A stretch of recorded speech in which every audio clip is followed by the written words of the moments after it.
Ladies and gentlemen, boys and girls, welcome in as we get ready to rock and roll here from the beautiful Charlotte Motor Speedway for the Premium Stock Car Racing League here on the evening. A great field of drivers ready to rock and roll once again. You're in this one as the action is about to come right at you, and the amazing racing is going to be in full swing here from the beautiful High Banks in North Carolina. It's Concord as we get ready to rock and roll. We get ready to set these drivers loose. You guys know what to do. Hit that like button, hit that share button, hit that follow and subscribe button as we get ready to set these drivers loose. Oh, it's going to be a lot of fun. This is going to be a good time, ladies and gentlemen. We are in for a treat here on the evening. Welcome in, ladies and gentlemen. Welcome in as we get ready. Go to battle here. America's home for racing. It is going to be an amazing race here this evening, and we are ready to set them loose. As qualifying coming to a close, these drivers will get loaded into the sim down on the front straightaway, and we'll get ready to go green flag racing here in just a few more moments as they'll get loaded in behind the official iRacing pace truck. And we'll get ready for some absolutely amazing action here on the evening, man. Woo! This is going to be a lot of fun, ladies and gentlemen. We're going to have a good time. We're going to have a good time. How's everyone doing here on this fine Saturday evening? Hopefully everyone is enjoying their day. Hopefully everyone's enjoying their weekend. Let us know up in the chat right now if you guys are doing anything special for the weekend. Maybe you're at the Daytona race right now. Maybe you're watching that Daytona race at the same time. Maybe you're getting ready to, jump into the sim yourself, run some laps. Maybe not quite this league, but any of the other leagues. Or, let us know who you're cheering for. Who do you want to see up here in victory lane? Is my boy Kevin Winker. Mr. Winker coming in, showing the love over there on the Facebook channel, coming in with that heart reaction. How are you, Kevin? Kevin coming in, showing the big love over there on FB as well as we get ready to set them loose. We get ready to go green flag racing here, ladies and gentlemen. Oh, this is going to be a lot of fun. This is going to be a good time. We got a great group of cars, a lot of fast drivers ready to rock and roll. You can see on the scoreboard up above, we got 200 laps of racing action. Now, 200 laps, that is a lot of laps here at Charlotte, so it's going to be a bit of a long one. And that's why this is the Premium Stock Car Racing League's endurance race here. So it's a little bit more of an endurance race, a little bit more time in the simulator for these drivers, a little bit longer of a broadcast, but they're going to be able to, really get the hang of these cars, really run some good green flag laps. We could see an abundance of green flag pit stops out there on the speedway, as well as drivers are going to have to come down pit side, make sure they get the correct amount of fuel in their cars, and then strategy could become a big factor in this race. It's going to be cool. The sun's already starting to set here at Charlotte. That means that the track is going to have a lot of grip. It's going to be very fast. It's going to be very racy. We're going to see multiple lanes come in here, and we're going to see drivers from the white line on the very bottom up to the outside fence, rolling right through the middle, and it's going to be a lot of fun as we get ready to go to battle. Is my boy Frank Ranger, Mr. Ranger coming in, showing the love. What's good, Frank? Frank coming in, showing the love in this one. My boy Craig Michael Deacon coming in as well. What's good, Craig? Craig coming in, smashing that thumbs up on the broadcast. Frank says, what's up, peace? What's up, Frank? Coming in with the heart reaction as well over there on Facebook as we are live, not only on FB, but over on YouTube and over on Twitch right now. Ladies and gentlemen, boys and girls, let us know in the comments section who you want to see up here in victory lane on the evening as we'll get ready for our starting lineup. Is Ryan Peterson. What's good, Ryan? What's good, Mr. Peterson? Coming in with the wave over there on the YouTube stream, coming in, showing the love here. I appreciate that, brother, coming in, showing the love in this one. And starting on the pole in the number 57, it is the Shades of Ricky Bobby, the Me Machine. That is Grant Applegate. His outside in the HendrickCars.com number 2, it's Landon Burbage. They're in second. Starting in position number 3 in the number 5 ride, that is Josh Kreider. To his outside, the 88 is the Phoenix Esports ride of Dylan Carrier. Starting in position number 5 on the speedway, it is the Gaston's iRacing Paints. It is the Scott Bloomquist Memorial car. That is Jonathan Gaston. To his outside, the Jack Daniels 79, it's Danny White. Then we see Brian Underwood, Evan Stewart, Melvin, Brent Brewer, and Jordan Kreider rounding out our top 10 here on the Speedway. As we end all the anticipation with our feature presentation, we quickly go green flag racing here from the beautiful Charlotte Motor Speedway. Quickly, the 57 of Grant Applegate will lead us down into corner number 1. He'll try to lead us out of corner number 2 as the 5 ride looking to his outside. Couldn't quite get the run that he needed, but he'll drive it down low and see if he can find a lane on the bottom side of the racetrack. Applegate will take the high lane. Josh Kreider down low. He is going to move into our race lead here on our opening lap. So the 5 ride of Josh Kreider will lead lap number 1 here from the beautiful Charlotte Motor Speedway. Applegate back there in second. Landon Burbage in that third position. We see Dylan Carrier right there in position number 4 and looking for more. There's a few more drivers deeper in the field here. We see Thomas Hovarth there in that 54 ride. He's up inside the top 10 already in this race.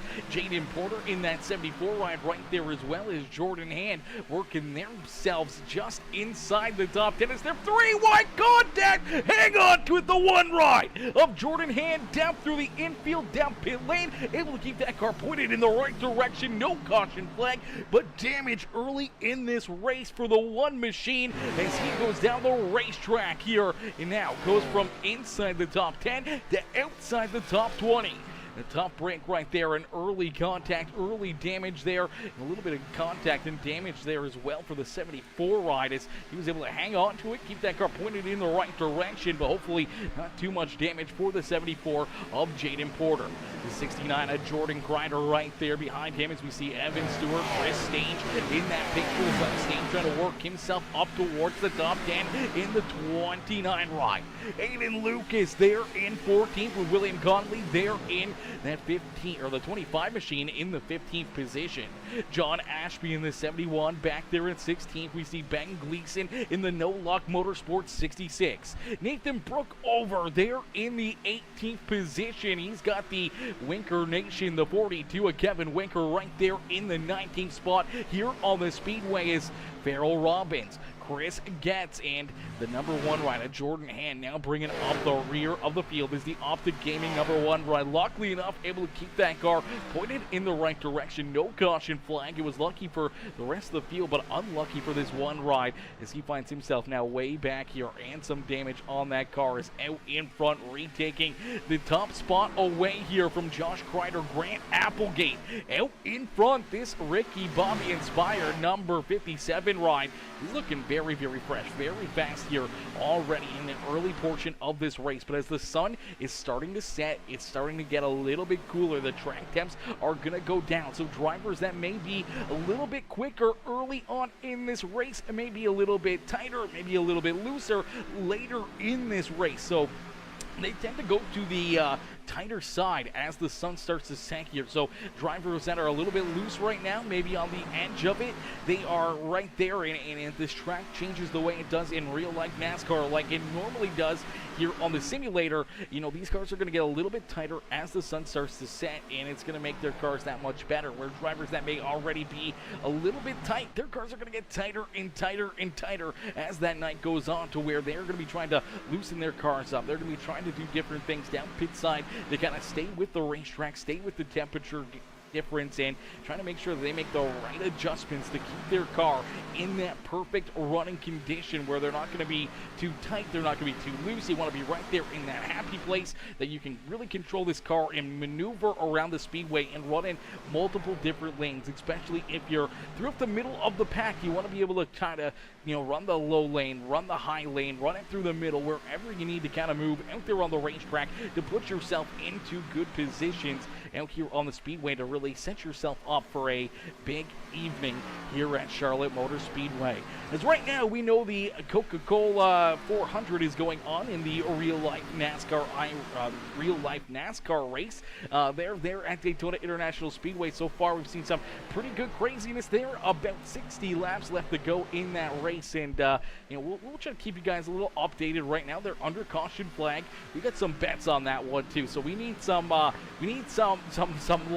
long chances to win this one. You know, I'm talking Justin Haley, Josh Berry, you know, maybe John Hunter Nemechek, Austin Hill, you know, some of those guys. J.B. McLeod, we get some money on them. Not a whole lot, but enough that, you know, if we could hit one of those guys, if we can get an upset win there in Daytona, that could put us into a big winning day here on the evening. So that's what we're hoping for. We got some money on some of the other, major guys, Larson, Logano, and, Bowman, some of those other guys as well. Just kind of a couple bucks here, a couple bucks there, enough to cover all my other bets. So we'll be sitting pretty before the end of the night, as long as just one of the random ones don't end up winning it. But right now, if you're putting money on this race here at Charlotte Motor Speedway, your best bet early in this race, if you're looking for an early cash out, it would be that 57 ride of Grant Applegate. Is Applegate looking very, very strong here in the opening laps? Here in this one is the Premium Stock Car Racing League back in action here on the night. And the I Want to Go Fast Me number 57 ride is at the front of the field and trying to stretch out that lead more and more, as he's got about a second between himself and the 5 ride of Josh Kreider. Kreider, who we saw lead the opening lap, lead a couple laps there in that 5 ride, now settling into position number 2 here in that Gaston's iRacing Graphics ride. A little bit of a gap back to the HendrickCars.com number 2, Landon Burbage. Is Burbage sitting there in 3rd. Then we see Dylan Carrier there in 4th. Melvin Brengruer there in position number 5 on the speedway here, up 4 spots early in this race. The 84 ride and the DRD machine working himself towards the front of the field. The Gaston's iRacing paints in the Gaston iRacing Graphics number 6 ride of Brian Underwood up a spot here. He's in 7th. He's got Jonathan Gaston right there behind him. Danny White a couple spots back here in the 79 ride as he rolls in the 8th position. Jordan Kreider up a spot here in the 69 as the rubbered up number 69 ride rolls there in 9th. And Aiden Lucas up 4 spots as well. Now finds himself here in position number 10 here in the Beyond Detailing number 77 ride. Beyond Detailing machine looking fresh out there on the speedways. Chris Stange right there behind him in 11th. William Conley also up 4 spots early in this race as well. He's sitting there in the 12th position in that Firefox number 25. Thomas Hovarth there in position at number 13 as the NJB Designs number 54 ride there in 13th. We see Evan Stewart, Jaden Porter rounding out our top 15 here. Jaden right there in that number 74 ride. We saw him have that early contact with the number 1 ride. Unfortunately, some pretty good contact there between both of those contenders. Unfortunately for the 1, he went down through the apron and was able to hang on to it, able to keep it out of trouble, but unfortunately still deep in this field, and he's going to probably need some help here to try to work himself back up towards the top 10. He's already made passes, though, on a pair of the Team No Luck rides, the Team No Luck Motorsports machines of Ben Gleason, who's back here in the 21st position, and Chris Getz right there with them in position number 22. So they bring up the rear of the field as Jordan Hand right there in front of them, and he trying to run down John Ashby there in the 71, the 76 of Farrell Robbins, Nathan Brook over in the AC Delco number 8 ride, the 42 of Kevin Winker there as well in the Muleburger Custom Homes Camaro, rolling there in the 16th position. But Jaden Porter right there in that 74 ride looking good out there on the speedway early on in this one as Porter. We get a good look here at Mr. Porter here on the speedways. My boy Bionic Man coming in, showing the love there on the Facebook stream as well, as you get a good look at the 74 ride rolling out here on the speedway. We'll see if we can jump on board with him, give you a look around this speedway as he heads down across the start-finish line. He's going to roll it here into corner number 1. Now he's going to run a little bit more of the middle lane here, middle to bottom, not quite right down on that white and blue inside line, and not up against the outside fence either, where some other drivers will choose or elect to try to run the extreme high side around the speedway, especially as this race goes on. You can find a ton of speed, a ton of momentum up there against that outside fence, and right now Porter rolling just a little bit more of the middle area of the speedways. This car slowly but surely coming to life out there on the speedway, as these cars are looking very, very good, very fresh out here on the racetrack. These drivers doing a great job, and I appreciate each and every one of them for coming in, making sure we get some webcams here right in front of this 74 ride and see the 37 of Evan Stewart getting into the outside fence there ever so slightly. But yeah, once again, we appreciate all the drivers. We got a lot of different contenders out there on the speedway that are giving us looks here with their webcams. They're all kind of coming together, making this happen, putting us into a good position here as you get a good look right here at all the different webcam angles, all the different drivers there that are giving us looks here at what they're doing on the speedway, how they're maneuvering around this racetrack, dealing with caution flags and everything else. And I do believe they usually have a YouTube up where you guys can get a look and a live look at these webcams as well with the broadcast beside it. I don't know if they're doing that still on the Premium Stock Car Racing League's YouTube page, but if they are, make sure you guys check that out. I don't know if they are or not, but definitely give you a good look throughout the race. You can see a little bit more of the emotion as things are happening right away, as normally we're seeing it as it happens, but normally we don't have the webcams up. But right now, Grant Applegate looking very good here at the front of the field. His Bionic Man coming in, showing the love with that like on the stream as well. I appreciate you coming in, showing the love over there on the FB broadcast, and showing the love here on the evening with a couple comments. I appreciate that, brother. As right now, man, we're seeing some great racing, some great action out here on the speedway. Nothing but green flag here so far throughout this race, and you guys have it already. Give it up for all these drivers, man. Hit the like button on the broadcast. Share it out to your friends, your family, anyone else that you think would like this amazing racing action.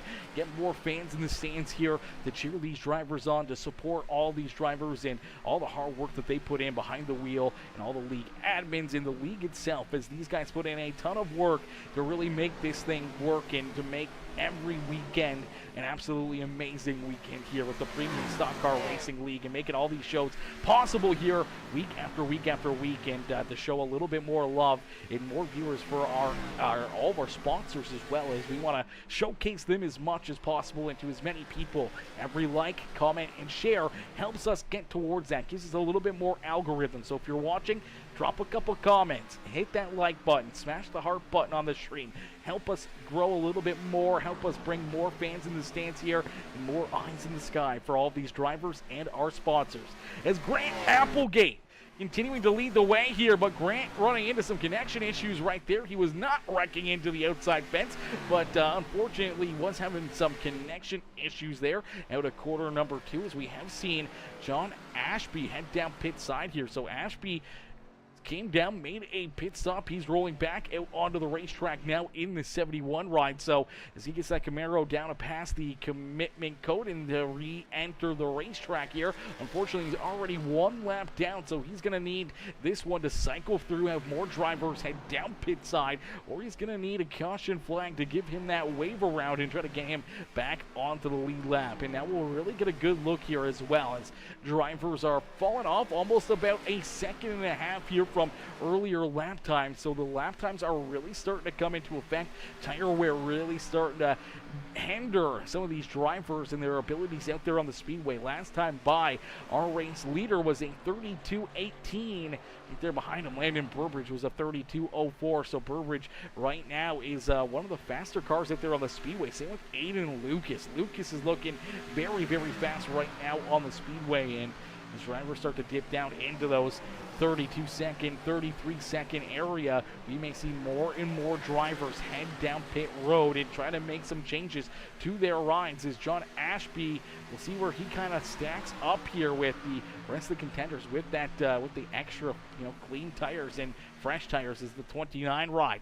Here comes Chris Stange. Stange down pit side. The 76 Farrell Robbins also down pit road here is the Band of Brothers 76 machine down pit road as well. So some different pit stops, some different pit strategies possibly going to play a major factor in this evening's race. So it's going to make for some interesting action out there on the speedway. When do you come down pit road? When do you make that commitment? And how long can you stay out there before it's not going to work for you? You got to have a period of time where it's going to work, a period of time when it's not going to work. As you see once again, Grant Applegate running into those connection issues down through the corner as Landon Burbridge trying to hunt him down. Burbridge right there in position number 2 in the 2 ride as Burbridge in that second spot. He's trying to hunt down our race leader. He's been able to close the gap here. It's about 0.6 of a second between himself and Applegate as Applegate continues to lead the way. Burbridge right there in position number 2. Josh Kreider back there in third. He's about 2.3 seconds back behind our second place driver, about 3 seconds behind our race leader as Melvin Brengruer continuing to work himself towards the front of the field. And you see Brian Underwood and Aiden Lucas right there as well. Lucas has worked himself up 8 positions early in this race in the Beyond Detailing 77 ride of Lucas there in position number 6 on the Speedway. He's having himself a great day so far here at Charlotte Motor Speedway. You see Danny White, William Conley right there as well. Dylan Carrier, Jonathan Gaston, our top 10 out there on the Speedway. And as you look at some of these drivers that are coming out onto the racetrack here that have those fresh tires, they're actually not quite running faster lap times than the rest of our leaders. So I'm not sure if these fresh tires are paying off for them or if they even got fresh tires at all. Maybe potentially just getting fuel only, trying to make quick pit stops here as we do see another wave of drivers head down pit side. William Conley, one of those first drivers down pit road. Dylan Carrier down there as well, and Thomas Hovarth also coming down pit side as well as Hovarth there in that 54 machine as see if we can get a look at one of these drivers down pit side as we do believe we've got Dylan Carrier here. So we can take a look at Dylan Carrier trying to come down here on pit road. Let's see if we can get a good look at this 88 ride as we'll jump right in with him here onto the cockpit view and see him kind of going through the gears, going through the cameras here and making sure that he kind of gets that car rocking and rolling once again onto the speedways. There you go.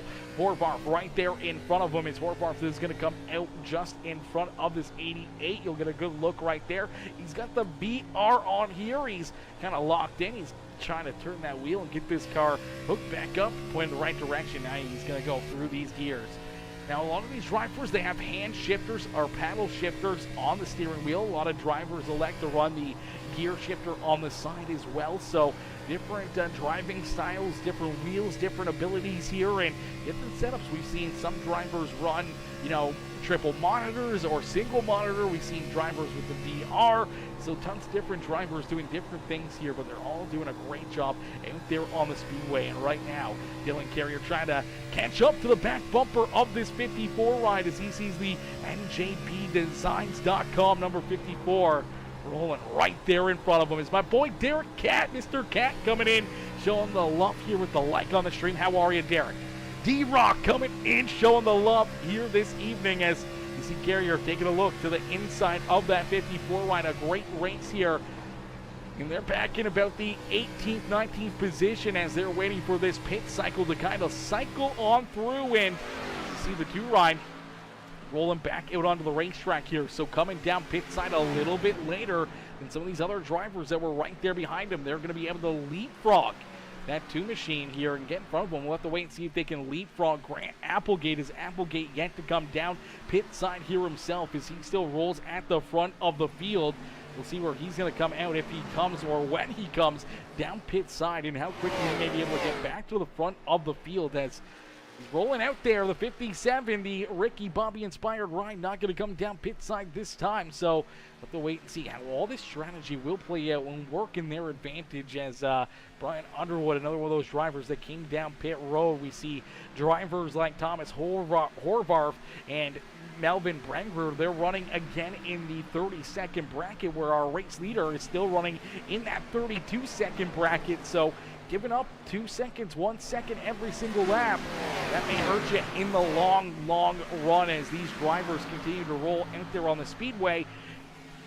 Those drivers are going to give up a lot of track time here. And there you go. Here comes our race leader, Grant Applegate, coming down pit side. So when Applegate comes back onto pit road, he'll have a little bit better tire than those drivers that are already out there, back out there onto the racetrack after their first green flag pit stop. But how much of a difference is it going to make? Is he going to be able to try to catch those guys, catch back up to those guys, be able to make those moves and work himself back around him? As Aiden Lucas now to the point here. He leads the way as Aiden is our race leader. Aiden Lucas out in front here, showing these drivers how to get it done. As, ooh, baby, things getting tight there in the NASCAR race as Josh Berry, hopefully going to do a good job here on the evening, could put me into the positive by quite a bit here. We could see that 4-ride pick up the win, but we got some great racing here ourselves. See the 79 ride. Danny White still out there, yet to come down pit side. Aiden Lucas has made his way down pit road. So isn't the 74 ride of Jaden Porter. Porter down pit side here as well. He'll pull into his box as the 77 ride of Aiden Lucas will leave his pit stall. Out in front, Danny White able to reconsume this race lead. Here is the 88 ride. One of those drivers that already came down pit side, that is Dylan Carrier. So Carrier will blow by the 79 and put himself back onto the lead lap.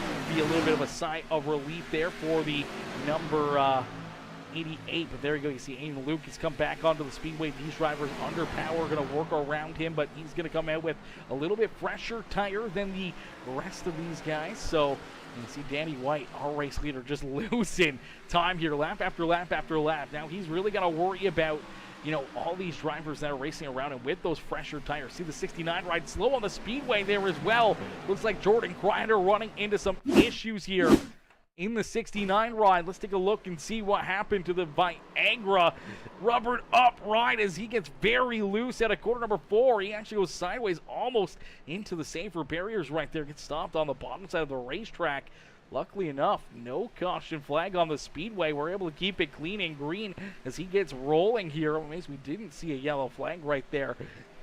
But that one is going to severely hurt that 69 ride. That is going to put him behind the ball quite a bit. Those are the incidences you do not want to have out here on the speedway. And for the 69, that could potentially put him a lap down, could potentially take him out of an opportunity to gain track position or anything else out here on the speedway. And this could really hurt his chances of finding victory late here this evening. But we do see the yellow flag fly now.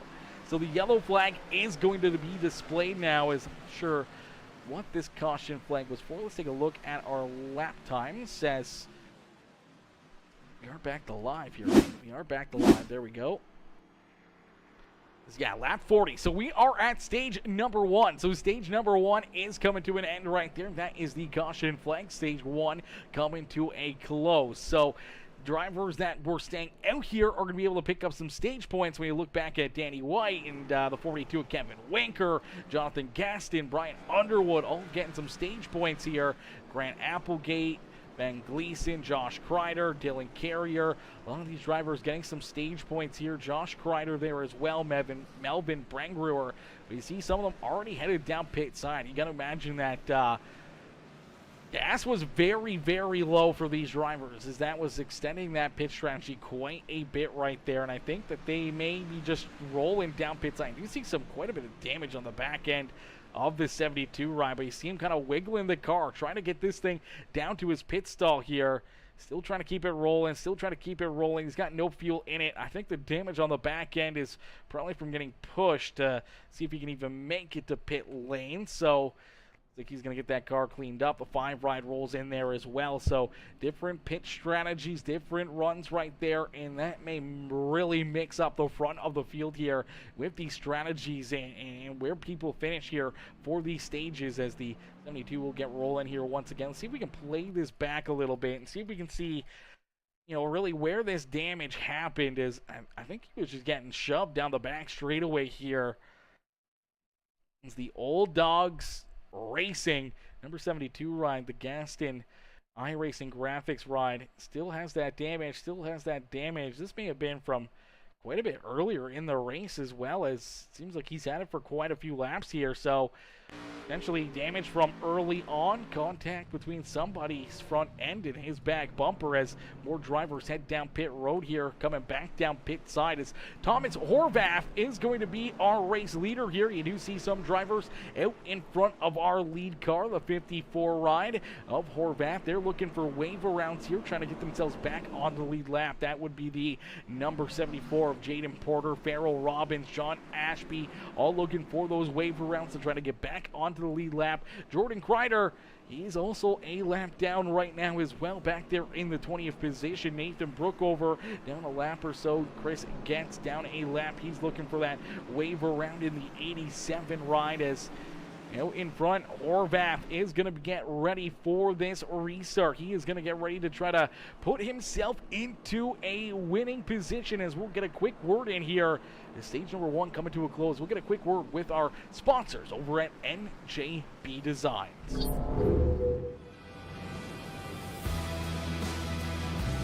Revolutionize the way you see your car with the hottest trends in sim racing. At njbdesigns.com, we specialize in transforming your vehicle into a work of art.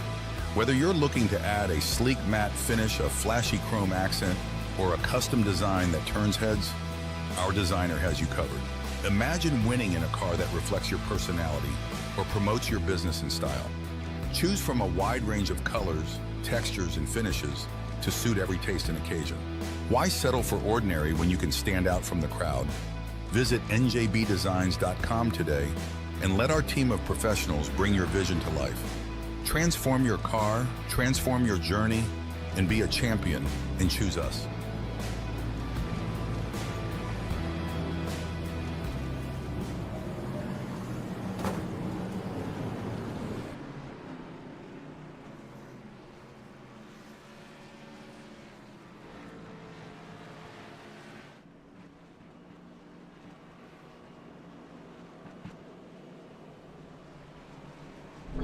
Alrighty, as we're going to get ready to go back to green flag racing here as drivers looking for those wave arounds, getting ready to go back to green flag racing. We did see Thomas Horvath come down pit side here, so he elected to come down a little bit later than the rest of those drivers, and that will put him back into the 12th position as out in front, going to lead us down to the green flag, the 6th ride of Brian Underwood, the Gaston's iRacing Graphics Premium Stock Car Racing League number 6 ride. Going to get ready here for the first restart of the evening. Dylan Carrier there to his outside in the 2 ride. Then we see Melvin, Brent Brewer, Grant Applegate, Kevin Winker, our top 5 here on the speedway with William Conley there in 6, Aiden Lucas, Chris Stage, Landon Burbridge, Jordan Hand, Ben Gleason, our top 10 out there on the speedways. We'll get ready to go back to green flag racing, see if we can jump on board here with the 69 right now. We'll have to wait and see because he's trying to stay in that free pass position. He's gonna have to try to race pretty hard right here, but we're gonna get a great look here at this number 69 ride out on the speedway. Let's see if we can get a good camera link of this Jordan Kreider machine. There we go. We're going to get a great view here at Kreider out there on the speedway as he's going to get ready for this restart. Going to try to keep himself out of trouble, keep that car pointed in the right direction, and see if he can try to stay right up here, you know, towards the top 10, top 15 here on the speedway. See if that can put him into that free pass spot if we see another quick caution flag for this number 69 ride, as that's what he is banking on. He wants it, he knows it, he's got to come home and see that yellow flag fly and be in that free pass spot to even give himself a chance here to get back onto the lead lap on this restart. As we receive a caution flag and he was not in that free pass spot, he would unfortunately stay a lap down, as there's going to be no free passes or no wave arounds here during this next one. As you see them get kind of bunched up again together, a little bit of strategy there. Now up and through the gears here for that 88 ride. He's going to try to put that throttle down, staying right to the back bumper of the Team No Love Motorsports number 66 ride right there in front of him.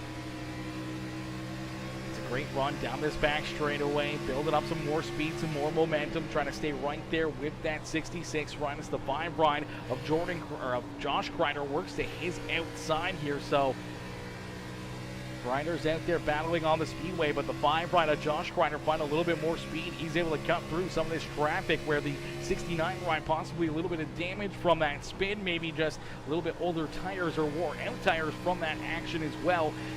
He is unfortunately not able to move forward here, but he's able to kind of keep pace right there with those guys and keep himself in this free pass position out there on the speedways. The next car behind him that is a lap down is Jaden Porter in the 74.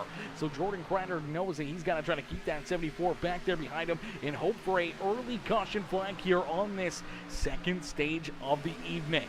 And stage number 2 underway. We give a shout out there to the number 69 of Grinder as he gives us a great look there inside the camera, inside the car here of what he's doing on the racetrack, as these drivers giving us a great race here at the front of the field. As out in front, Brian Underwood hanging on here as we do see the 84 rider Melvin Brengruer get up a little bit too high, up into the outside fence, and here you go. All these drivers going to blow right on by him. That loss of momentum, the loss of speed down through 3 and 4. He goes from inside the top 5 now outside the top 10. As out in front, Brian Underwood leads the way here, but Kevin Winker Nation, stand up, give him a round of applause, and let's see some hashtag Winker Nations up in the chat right now as Kevin Winker is going to go for this race lead.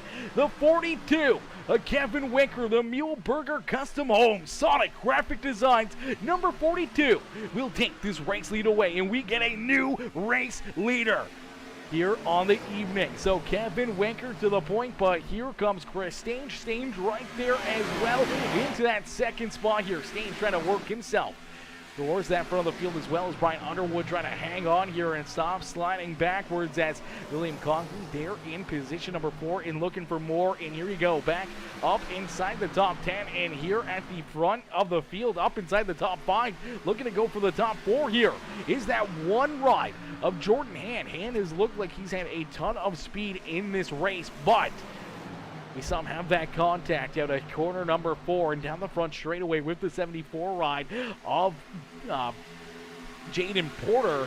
Lost control of that car, went down through the infield, almost made contact with the inside wall down pit road. Able to keep that car out of trouble, able to keep it pointed in the right direction early on in this race. And he's been able to rebound nicely here and now working himself up into position number 4 and looking for more as Landon Burbage right there behind him. There's Burbage in that 2 machine. William Conley back there in 6, and here comes the early race leader here on the evening, leading a lot of laps there throughout stage number 1. It is that 57 of Grant Applegate. Applegate now up into 6th here, trying to get a good run on the inside of this 25 ride as he's trying to work himself back inside the top 5 and back towards the front of the field. If anyone's going to be able to do it, it's going to be Ricky Bobby out there on the speedways. That 57 ride now into position number 6 here on the speedway, clear of the 25. We'll see if he stays right in line here in this middle lane or if he'll jump in behind the 2 ride and see if he can try to work himself around this 6 machine of Brian Underwood as Underwood continues to slide backwards. There we go. He's going to take a look underneath him as Landon Burbage does as well. And Jordan Hand already around that 6 ride up into position number 3. So the Optic Texas, the Optic Gaming number 1 ride up into position number 3 here as everybody's trying to hunt down this beautiful number 42 of Kevin Winker, as Winker continuing to lead the way here on the evening, having himself a great run here at the front of the pack is Chris Stange there in 2nd, Jordan Hand, Landon Burbage, and now Grant Applegate, our top 5 here on the speedway. Josh Grinder able to work himself now up into 6 here as he's kind of rebounding there throughout that pitch strategy and getting that fine ride back up towards the top 5 as he's right now in the 6th position in that 5 machine. Brian Underwood, his teammate, right there behind him. Conley falling back there to 8th as Aiden Lucas trying to hunt them both down as the Beyond Detailing 77 ride rolls there in 9th. And then we see Melvin Brengruer. He's going to be our 10th place driver for a split second as Ben Gleason will work around him. The No Luck Motorsports ride will jump up into 10th as Brengruer slides back to 11th. He's got Dylan Carrier right there behind him as the Phoenix Esports number 88 rolls there in 12th. Danny White back there in 13th. Evan Stewart there in 14th. And Thomas Hovarth there in position number 15. Hovarth there in that 15th spot on the Speedway. You see the 72 of Jonathan Gaston, Farrell Robbins there in the 76. The 76 rider, Farrell Robbins, is now the first car one lap down here on the Speedway. So right now the Banda Brothers number 76 of Farrell Robbins in that free pass spot. He wants to see that caution flag fly. If he can get the yellow flag to be displayed, that could potentially give him that free pass back around and rejoin the lead lap cars. Jordan Kreider trying to hunt him down, trying to put himself into that position. May need a couple caution flags here himself. Same with Nathan Brookover, Jaden Porter, Chris Getz, and John Ashby, as it looks like Ashby actually left the racing surface. So Ashby off the racetrack here and no longer rolling out there on the Speedway. So we'll have to wait and see if he can find his way back to the racetrack here, as he didn't have any major issues on the 71 ride. Just unfortunately fell back there during that first stage, lost a couple spots, and unfortunately deep in the field, a couple laps down, is looking that car down behind the wall. So a tough break there for John Ashby as he continues to roll out there on the Speedway. Yo, Uncle Bot coming in, showing the love. How are you, Uncle Bot? Coming in, some matching that like on the stream as well. How are you, Mr. Bot? Coming in, showing the love. As Beyond Detailing says hello, Beyond Detailing. How are you this evening? Coming in, showing the love over on the YouTube stream. Ladies and gentlemen, boys and girls, if you guys haven't already went and showed us some love over on the YouTube channel, make sure you guys hop over there right now. Go drop us a subscription on the YouTube broadcast, as we're trying to reach 1,000 subscribers over there on YouTube. We are getting so close to it. We're so close to hitting that 1,000 marker over on YouTube. Even if you guys are rewatching the broadcast or anything else, show your friends, show your family, your co-workers, you know, your buddies at the bar or anything else. Show them the amazing content here on Peacemaker Gaming. Get them to, come over here, drop a subscription, become part of the Peacemaker family to be able to enjoy all the amazing racing action here. It'd be really nice. I set the goal up to try to hit 1,000 subscribers here before September, and we're about 6 days away from that number. So I mean, within hopefully the next 6 days, we can find those final few subscribers to try to help us hit that goal of 1,000 subs. Absolutely insane. Is right now out in front, Kevin Winker continuing to lead the way. Winker at the front of the field. Jordan Hand there in second. Chris Stange in third, as Grant Applegate back up into position number 4 and looking for more here on the Speedway. He's got Landon Burbage right there behind him. Is Burbage trying to work himself up here as well, as they were running 1 and 2 on the Speedway before the start of those green flag pit stops and before the end of our stage. But here they are a little farther back, trying to rebound from the different strategies, the very varying different strategies there throughout that first stage. And you see Josh Kreider, William Conley right there, Aiden Lucas back in 8th, Ben Gleason, Brian Underwood, our top 10 here on the Speedway. But it's all Winker Nation here at the front of the field, and Jordan Hand doing a great job as well. Hand right there in position number 2. We documented his issues early in this race and early on the afternoon, and what happened to him early on, how that affected him, and being able to rebound quickly at the Speedway to put himself back into this really good position and put himself back at the front of the field here. As woo baby, we see some great racing here. These guys are doing a great job, man. We've only seen one caution flag.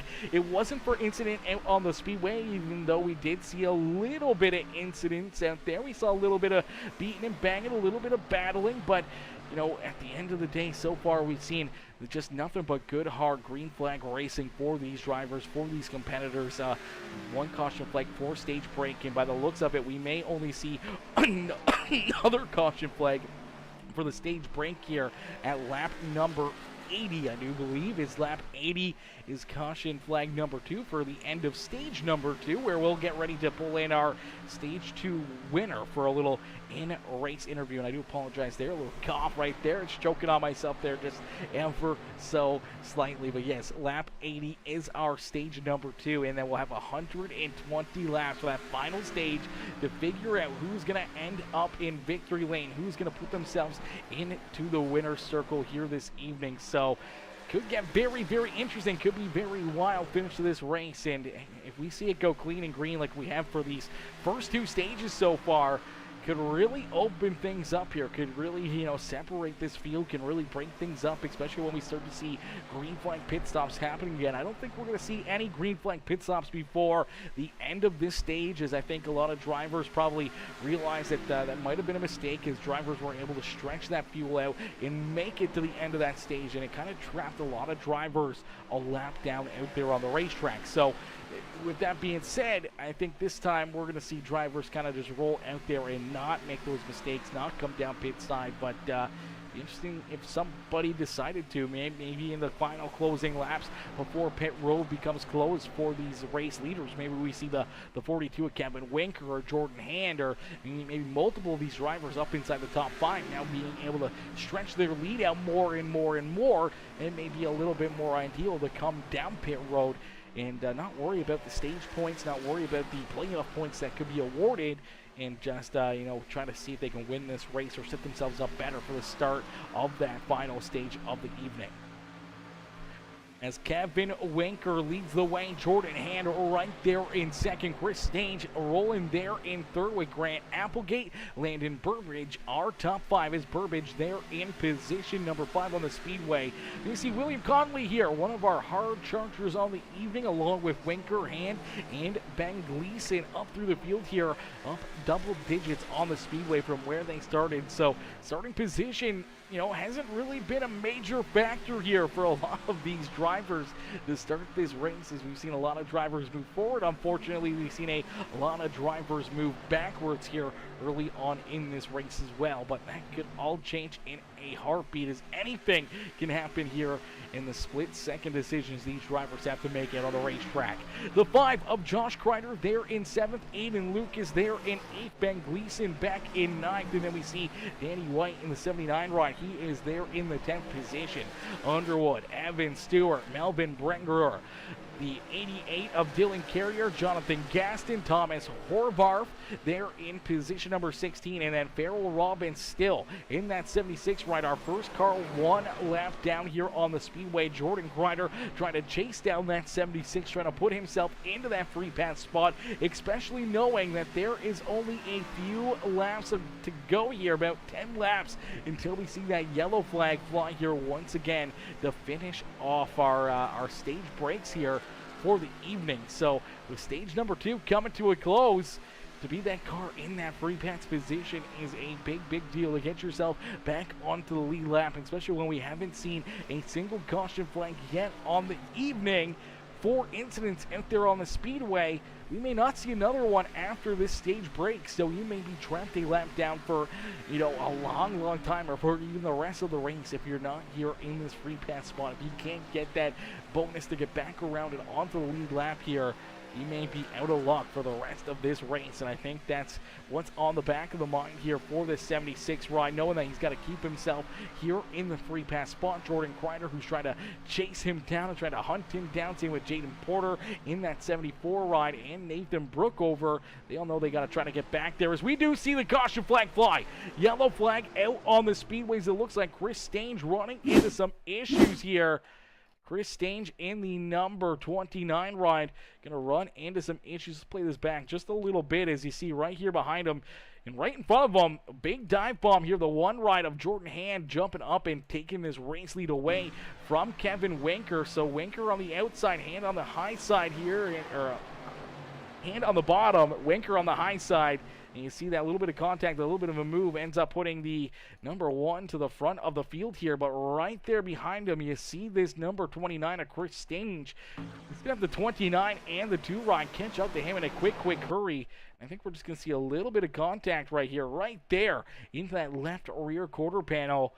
57 ride goes up the racetrack, makes that contact with the 29 ride, and that spins Stange around here. And as he goes around, I'm not sure if he makes contact with that outside fence. He does a great job keeping it out of the fence here. Now he's got to hope that nobody else collects into this wreck. He's going to roll down the speedway here, and luckily enough, nobody else is going to get into him. That could have been a whole lot worse for that 29 ride, parked sideways there on the speedway. Driver's side door exposed here to oncoming traffic, and that is not a fun spot to be. As you look here, and that car going around, staying out of that wall as well. great piece of driving, but look at all these drivers that are coming right at him. Driver's door exposed, luckily enough. Everyone able to avoid him, able to stay out of contact there and keep that car in one piece. Unfortunately, that's going to burn through a full set of tires there for him. And we do see some drivers already heading down pit side. So you see Grant Applegate, Jonathan Gaston, Brian Underwood, Aiden Lucas, all down pit side here as we'll get ready to go back to Green Flag Racing. Our stage is going to come to a close here, but I do believe we're going to have a quick break here to take a look at our sponsor, NJB Designs, and then we'll be right back here for some more racing action as the sun is setting here at the beautiful Charlotte Motor Speedway. We'll be right back here after this message.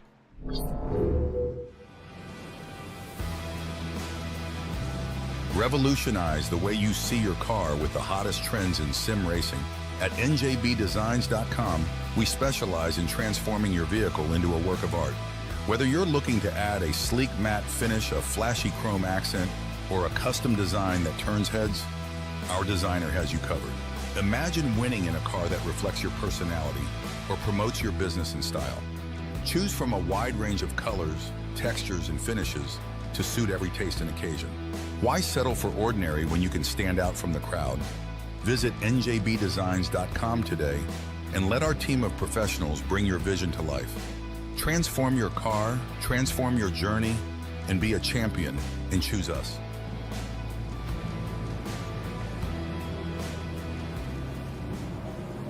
Alrighty, we're going to get ready to rock and roll here once again, as at the front of the field, continuing to lead the way, is now the one ride of Jordan Hand. Hand is our race leader. Kevin Winker there in second, as we see Josh Kreider a little farther back in that 5 ride. Let's see if we can get Josh up here into the broadcast booth. Let's see if we can get a good look here at I think Josh is right there. There we go. There's Josh. Great looking cam there for him. Let's see if we can get him up here into the booth quickly for a little in-race interview as this stage coming to a close. It'll be very, very interesting to see if he can work himself into, possibly that winner's circle here this evening, or possibly getting this win on this stage. Let's see if we can get Josh up here. Hey, Josh, It's Aaron up here in the Peacemaker Broadcasting booth to get a copy. Hey, I got you, brother. Josh, brother, so far this Gaston's iRacing graphics ride looking very, very fast out there on the speedway. He's going to lead a couple laps early in this race. Some different pit strategies, putting you a little deeper in the field here, but coming up to the close of stage number 2, what do you got in store here? Do you think you can try to get yourself to the front of the field here or pick up some big stage points to finish off this final point stage? I'm going to try to kind of stay where I'm at now. We got some people coming up on fresh tires that just pitted. If I could finish top 6 to 7, I'll be happy. The car's running pretty good. I've just been taking it easy, kind of saving some stuff. So we'll see how it plays out, and we'll go from there. Absolutely. Now this track's starting to change quite a bit out there as the sun has fully set here at Charlotte, and now going from a little bit of daytime to nighttime. What changes can we expect out of these race cars? The pace is really leveling out as the run goes. About 15-20 laps into the run, the tires have evened out for everybody. So if you're going to get something, you got to get it early. The tire conservation, the degradation is not as bad as what I thought it would be, but it's pretty rough at the same time. So I'm worried about the 2 and the 42 here on this restart. I'm hoping that they don't cause a bundle wreck here, and we'll see about the guys coming from the back. So time to go green. I'll talk to you later. Absolutely, brother. Good luck out there, and hopefully we'll see you back up here in the broadcast booth before the end of the night. Appreciate it. Alrighty, ladies and gentlemen, give it up there for Josh Kreider as he's able to jump in here, give us a quick little in-race interview there, and give us a good look at what he's going to do out there on the speedway, what's going through his mind as we get ready to go back to Green Flag Racing here for the couple little lap shootout here. We got a couple laps, and we got some time here for these drivers to try to make some moves, try to work themselves a little farther forward, try to hang on to it, and try to keep themselves out of trouble here on the speedway. So it's going to be very interesting, to say the least, on what these drivers are able to do to try to put themselves into the top spot as we go back to Green Flag Racing. The green flag quickly back out into the air for the one ride of Jordan Hand. Hand looking for stage win here on the evening, but we go right back to the yellow flag. The yellow flag coming right back out here. I'm not sure what may have happened, but it looks like Chris Stange may have ran into some issues here once again. We'll see a few more drivers off of the speedway back here behind him. So let's take a look here as a lot of drivers run into issues, and it looks like it starts with the number 54 ride. That is the 54, Thomas Horvath, as Horvath on this restart actually starts even farther forward. Let's take a look here at the 37 rider, Evan Stewart. The purple and yellow car on the outside here as we go back to green flag racing. The 37 may just spin the tires. He spins the tires, washes up the racetrack towards the outside fence. See the 88 rolling around him. The 84 check it up here. Big run from the 6 ride, gets underneath the 54 of Hovarth, who unfortunately gets into the 29 of Chris Stange, and that washes him up over the nose of the 29. Gets up into the outside fence, and you see the 69 and that 29 coming together. Drivers have to go down through the infield to avoid some of these drivers getting into each other, and that will bring the caution flag right back out as soon as we go back to green flag racing. So it didn't take long to see another caution flag, and our second caution flag for incidents here on the evening, as there goes Stewart losing control of that car. Then you see Stange right there, Hovarth getting collected, and unfortunately for these drivers, just really a lot of damage, a lot of carnage. We'll see what we can see here from the number 29 ride. Let's see if we can get a far chase look at this one.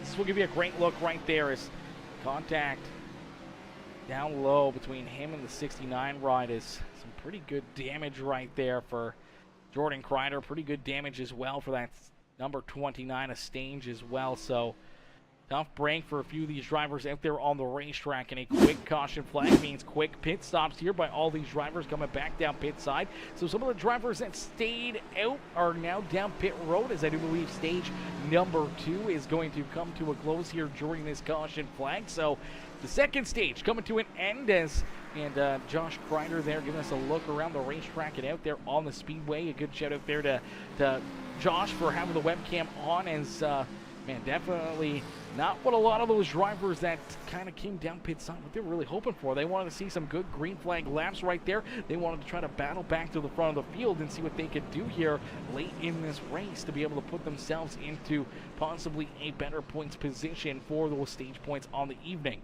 Unfortunately, things coming to a close a little bit sooner than they would like, and that means we'll get them stacked up, racked up, and ready to go here for this restart. So trying to get them stacked up again. We do see the 69 ride headed back down pit side. Jonathan Gaston going to stay out here, but Evan Stewart down pit road. Farrell Robbins down pit side as well. They're loving this as they were able to get some free passes and back onto the lead lap here. So good break there for Farrell Robbins to be able to get back onto the lead lap. And we believe, I'm not sure who else may have gotten the free pass there. Jordan Kreider got collected in that wreck, so I do believe Nathan Brookover may have gotten the free pass back onto the lead lap, as Jordan Kreider still a lap down out there on the speedway. So not the break that the 69 ride was hoping for, as big wreck in the NASCAR race. The 34 ride almost upside down. Wowzers, that was absolutely wild. Joey Logano collected in that one. Thank God I cashed out on that bet. Woo! Larson with some pretty good damage, though. Hopefully not too much damage there. I didn't really have much on him, but a lot of other drivers right there. Tons of damage, but big wreck there in the real NASCAR race. Big wrecks here in our race as well, as we can say big wrecks. Only 4 or 5 cars collected or got damaged there in that caution flag that we just saw, but you know, that's big in comparison because we haven't really had too many incidences out there on the speedway here. As leading the way, Jonathan Gaston going to get ready for this restart. Brian Underwood there in position number 2. Grant Applegate will restart here in third with Aiden Lucas, the Beyond Detailing 77 ride. They're in position number 4 and looking for more here on this restart. Landon Burbage there in position number 5. Kevin Winker going to come back down pit side, and so isn't Jonathan Gaston. So Gaston headed down pit road. Kevin Winker down pit side as well. Melvin Brengruer, William Conley coming back down pit road. Chris Stange, Nathan Brookover all making additional pit stops. Jordan Kreider, Chris Getz down pit side as well. So possibly A little bit of fuel strategy here as the lights are off the official iRacing pace truck.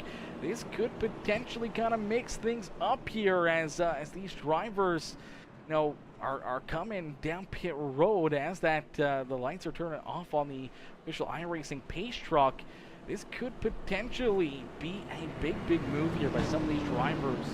They're getting those fuel tanks absolutely filled up, potentially putting themselves into a position to run a little longer before coming down pit side. And every single time you can save a little bit of fuel, gain a little extra here, maybe a shorter pit stop on green flag pit stops, the first one that we have, maybe a little bit shorter, which could gain them some positions on the speedway. And if we see green flag pit stops, maybe those extra little bit of fuel could potentially lead them to a fuel run where they can make it to the end and pick up a checkered flag by just hitting these stages, these caution flags correctly. And could be a big move, could be a big strategy call here.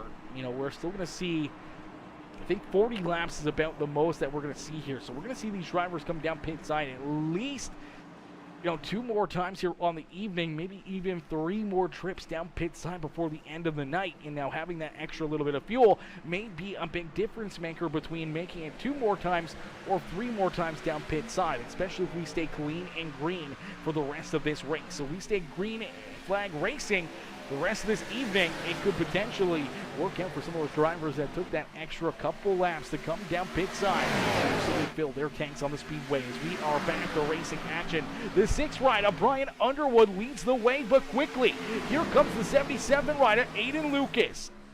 Aiden Lucas looking for this race lead is nice and easy down at a quarter number 4. He'll put the 77 ride back to the front of the field as the Beyond Detailing 77 ride will be at the front of the pack. The 6th ride of Brian Underwood there in second, going to work back down to his inside as the 57 of Grant Applegate. Josh Kreider right there inside the top 5, and Jordan Hand back there in the 5th position in that one machine. Landon Burbage there in position number 6 with Dylan Carrier there in 7th. Ben Gleason, the No Luck Motorsport 66 ride, able to rebound pretty nicely here, has himself up inside the top 10. Danny White there in 9th, and Evan Stewart rounding out our top 10 here on the speedway. We got too much damage there for that 37 ride, and the 54 will get collected there during that last caution flag. The 76 of Farrell Robbins back onto the lead lap here, looking to work himself up towards the top 10 now as he goes around the outside of the 54 and the 25 right of Connolly here, as Melvin Brenger back there in 14th. Chris Stange, we saw also get collected in that yellow flag there in 15th. Nathan Brookover was able to just get that free pass, able to work himself now into 16th. Devin Winker, Jaden Porter, our top 18 on the racetrack, and I do believe that the number 74 rider, Jaden Porter, now in that free pass position. So he is the first car 1 lap down here on the speedway, hoping for another caution flag to potentially work himself back onto the lead lap. And then Jordan Kreider back there behind him in the 69. He's looking to try to get around that 74 as he is still on the outside of the free pass looking in. So isn't Chris Getz and Jonathan Gasson, as Gasson has now scored a lap down here as well in that 72 right. Actually a couple laps down here for the 72. So I'm not sure what happened down pit side, but he was down there for an extended period of time, and he is now at the back of the pack here in that 21st position as John Ashby still off the speedway and not racing out there on the speedway. Out in front, though, Aiden Lucas continuing to lead the way here, continuing to show these drivers how to get it done, as Brian Underwood there in position number 2. Grant Applegate back up into 3rd here. We saw Applegate lead a lot of laps in that first stage of the day. We'll have to wait and see if he can find himself a way back to the front of the field here. He's trying to hunt down that 6 machine and the 77 that are right there in front of him. But as he heard from our in-race reporter there during that caution break, we were able to get the number 5 rider, Josh Kreider, up into the booth. And he says that these tires tend to really balance out around, 10, 15 laps out there on the speedway. So some of these drivers that have the the last pit stop, got some fresh tires there. They got to be able to take advantage of those fresh tires here as quickly as possible to put themselves, towards the front of the field or better themselves on the speedway before these tires balance out and everyone kind of falls off and falls to about the same lap times out there on the speedway. So it's going to be very interesting to see, when we start to see these cars fall off, when we start to see certain drivers that may fall off before everybody else.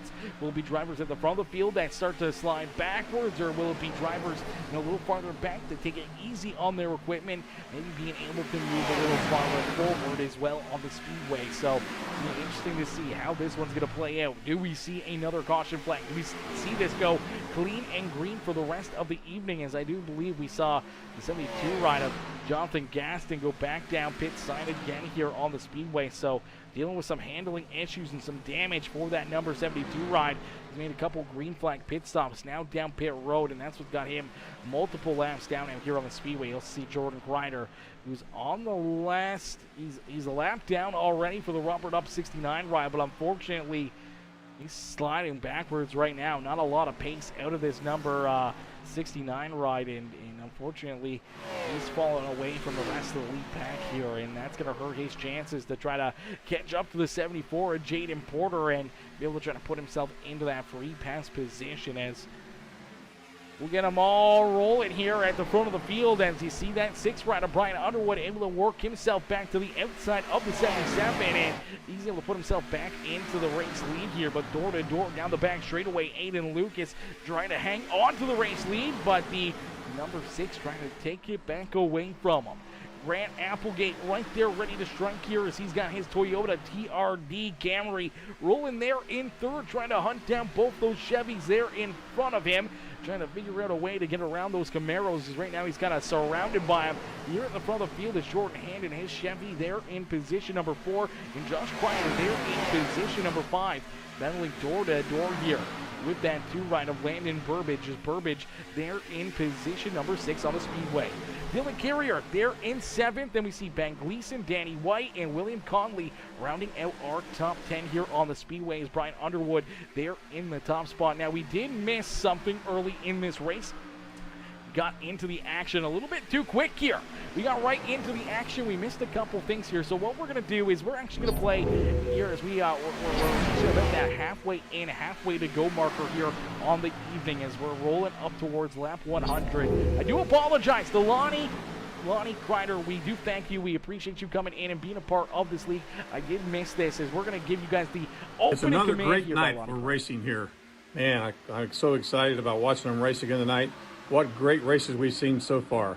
Once again, I'd like to thank all our sponsors, and especially our announcers, who's doing a great job getting all the information that we need when something happens. So, gentlemen, have a great race, and thank God for another day that he gave us to race.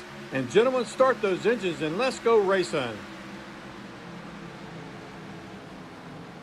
Alrighty, a beautiful thank you right there again to Lonnie Kreider. We completely forgot about that. Things moved very quickly here when we got into the simulator, and we totally forgot to play our opening command there by Lonnie Kreider, and we do thank him each and every week coming in with those beautiful commands here on the evening. And Lincoln and Burbridge as well, we normally play the beautiful opening ceremony, our national anthem there with the 2 ride. We'll make sure we get that in next week as well. I don't know why. I don't know where my head was. I don't know where my head was before this race. We were in the Discord trying to figure out driver cameras beforehand, and it just completely forgot off the top of my mind. Once I hit that go live button, I just completely forgot about that. So I do apologize to Landon, and I apologize to Lonnie as well for missing out on those beautiful videos that they give us each and every week. But out in front right now, the 57 ride, finding himself a way back to the front of the field here is Grant Applegate back out in front. The 57 machine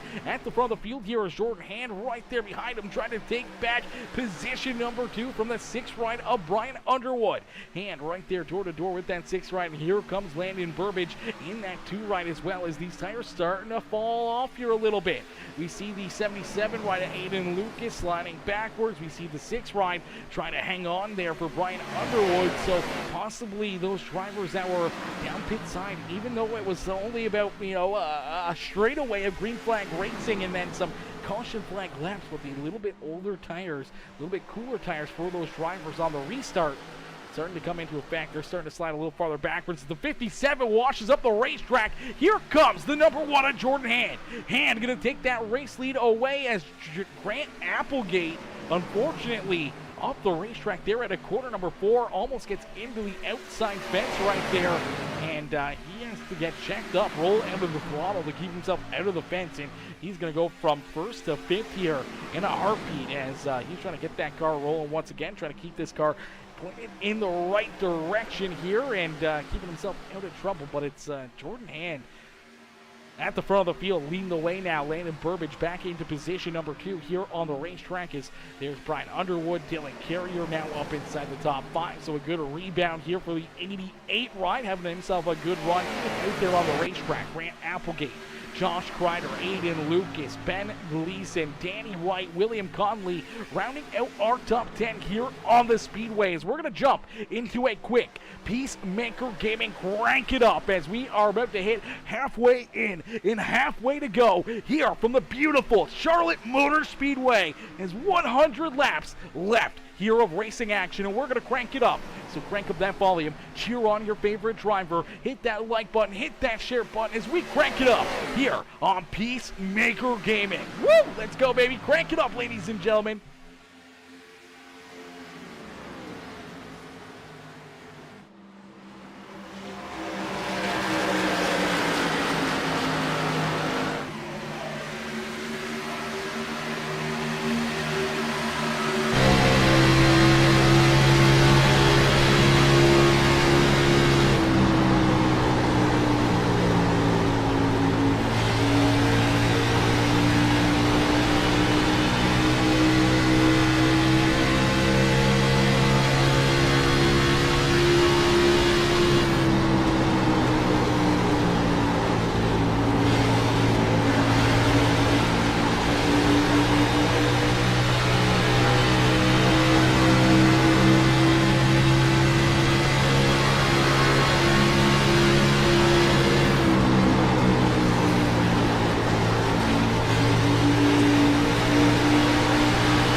trying to give it up here for all these drivers. A beautiful crank it up out there on the racetrack as they give us a look at the sights and sounds around Charlotte Motor Speedway. As we see some green flag pit stops starting up here as about 114 laps down here. We still got about 86 laps of racing action left to go, as we still got a long time before we see that checkered flag fly. But a great look there in the sights and sounds around this beautiful, beautiful racetrack. Getting a great look there at some of the webcams that these drivers have displayed for us, giving us a look at their perspectives in their cockpits, in their living rooms, in their gaming rooms, and everything else to get a good look and feel at what they're doing out there on the speedway. A huge shout out as well. We saw Josh Kreider with the beautiful footwork there, as well as he has the double camera for the top side and the bottom side there, as we were able to see the foot pedals and the foot camera really working there on the speedway, doing a great job out there on the racetrack. As right there during that caution break, we did see over in the NASCAR race with only a couple laps left to go, Josh Perry upside down, a very, very heavy hit there for the number 4 ride. Man, that was a huge hit, a huge piece of driving right there for the 4 ride. Man, that was a heavy hit upside down, and it spun there for quite a while, and a lot of drivers got tore up. That's a tough break for me. I had some money on that 4 ride. He was up there. I thought he was going to win this race. Unfortunately, he is not winning this one. As out in front, looking to win this race here at Charlotte Motor Speedway, it is the 6 rider, Brian Underwood. Back to the front of the field here. Brian Underwood out in front. He continues to lead the way, as we've seen William Conley now down pit road. We already saw Josh Kreider down pit side himself in the 5 ride. So he's unfortunately currently a lap down here on the racetrack. We'll have to wait and see if he can work himself back onto the lead lap. If there is a caution flag, I do believe he is in that free pass position right now, but I'm sure he'd love to try to see this one cycle through. See all these drivers head down pit road. We do see our race leader, Brian Underwood, head down pit side here himself. So Underwood down pit side in that number 6 ride. So he's going to make his green flag pit stop here. Now we should see the drivers coming down pit road right now. They run about 35 laps, maybe 40 laps on a full tank of fuel here. So could be potential for drivers to make this a 2-stop pit stop if they can make it here a little bit longer. So we'll have to wait and see if drivers tend to try to stay out a little bit longer here, not come down pit side, staying out there on the speedway. Potentially we could see fuel strategy become the winning move out there on the racetrack instead of just pit strategy. So it could be a little bit of wildness here late in this race, especially if things stay clean and green. We don't see a caution flag to really mix things up or anything else. All these green flag pit stops could add up to either big leads, big advantages for other drivers out there on the speedway. Could potentially wind up being some wild racing for race leaders out there, and pit strategy coming into play. So it's gonna be very interesting, chat. We still got a lot of racing left to go here. We're already an hour and 20 minutes into the broadcast. We still got 80 laps of racing that time by the start-finish line here. So as these drivers have been out there rolling on the racetrack for an hour and 15 minutes here for this warm-up, or for this first 120 laps of the race, we still got quite a bit of time here. So we're going to be looking at least another probably 45 minutes of green flag racing here, if it stays green flag. As the 1 right at Jordan Hand trying to get down pit side there, getting very squirrely, luckily enough, able to keep that car pointed in the right direction. No contact with the outside or inside wall down pit road, as Landon Burbage also down pit side here in the MDW Racing, the HendrickCars.com number 2 ride out there on the speedway. He is down pit side, and the Jack Daniels 79 also making his way down pit road as well. That's Danny White coming down pit side. So we'll see where everything shakes out here. Josh Kreider, one of the first drivers to come down pit side here in the number 5 ride. We'll see if he can leapfrog a bunch of those competitors that he was racing with up inside the top 5. But we do see the caution flag come out here. So the yellow flag being displayed, caution flag coming out. Oh no. Now, this yellow flag does not show me what this caution flag was for, so this is going to be a bit of a guessing game. I'm not sure where the yellow flag's being displayed or what may have happened here. Just see the pace truck come out right there. I'm not sure what this caution flag was for, though. This is going to be an interesting one here, ladies and gentlemen. I'm not sure where this caution flag comes out or what it comes out for. Applegate trying to get back onto the speedway. The 37 right there as well. These drivers are building up speed. I'm not sure if the 37 gets into the outside fence right here or what might have happened here to him. It comes out after this. This is going to be a bit of a head scratcher, ladies and gentlemen. I'm not too sure where this yellow flag is going to come out at or what it's coming out for.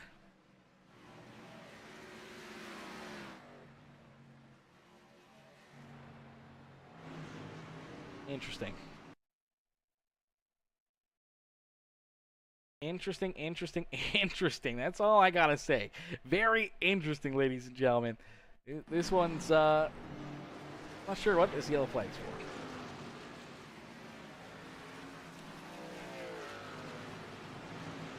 I don't see anyone having contact or going off the speedway.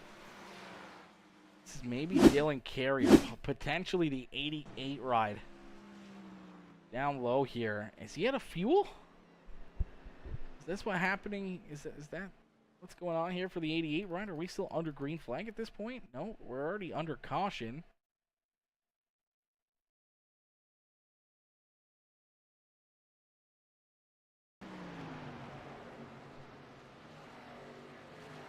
This is when Jordan Hand comes down pit road. Do right down pit side. And all these other drivers coming down pit side. I don't know where this caution flag came from, but okay. Nonetheless, we'll get them all stacked up, racked up, and ready to go back to green flag racing. Chris Stange, our race leader, Kevin Winker, coming out here in position number 2 now. Number 1, I'm not sure where he's going to line up. Some drivers heading down pit road, other drivers staying out as here comes Jordan Hand, Landon Burbage down pit side, Grant Applegate, Brian Underwood down pit road, Thomas Hovarth down pit side as well as Horvarth down pit road, Ben Gleason, Jordan Kreider, Ben Gleason there. We see Jonathan Gaston, Nathan Brookover, Stewart, Carrier, Gatz all down pit side. Interesting bit of turn of events right there for some drivers out there on the speedway, as that's going to mix things up here on the racetrack, as we'll see if we can get these other competitors out here onto the booth here for a little in-race interview. Let's see if we can get one of these drivers up here, Chad. Let's see if we can get one of these guys up here into the booth for some in-race perspective. We'll see if the 6th ride, the Gaston iRacing Graphics ride of Brian Underwood, if you can give us some insight here onto either what the caution flag was for or anything else. See if we can get the camera going here for Mr. Underwood as well and get him up here into the booth. Hey, Brian, it's Aaron up here in the Peacemaker Broadcasting booth. To get a copy? Yeah, I got you. Brian, brother, so far a pretty interesting race. The 6th ride seems to have quite a bit of speed. We saw you leading some laps there during that green flag run here, but caution flag coming out. Going to mix things up. Going to mix up the standings here quite a bit. You know, what's your feeling if they're on the racetrack right now? How's the car feeling? And how are you feeling here going towards the final stretch of this feature event? I felt pretty good. I mean, I was pretty much running every different strategy between the stages there, between 2 tires, not pitting, and then taking fuel only there on the last one. I feel good with the long run. I pushed it a little hard last one to see what I had, and just kind of feeling out a few drivers, see who I can run hard and who I want to stay away from. And I think I got a good shot at top 5. That's basically my goal, and win will be sugar on the top. Absolutely, definitely would be the sugar on top here. Now, we didn't see what that caution flag was for. Do you have any insight for us on that one, on what might have happened out there on the racetrack and who to look at? Because I didn't see anything on the monitor here on anyone going off the speedway or crashing or anything. So, a bit of a head scratcher right there. Yeah, lap 120 was a stage lap. We had 3 stages with a long race. Okay, that caught me completely off guard. I see the stages there. I just thought it was like 120 laps was the final stage, the length of the final stage. Not that stage. Yeah. Okay, that makes more sense now. Okay, it was a stage break. That that makes sense now. Yep. Yeah, no, that, Yeah. that definitely caught me off guard. But now, final stage is in the books here. You're able to get some extra stage points right there as well. Coming down to the stretch of things here for this race, just under 80 laps left to go. How do you get yourself to the front of the field again? How do you put yourself into that winner's circle? It's going to be all about saving tire and just being there. Have a good pit stop. I think we're gonna. It's been a lot of green flag stops. So I think it's gonna be the same thing here. I gotta save that right front and hopefully not mess up my pit stop and see where we go from there.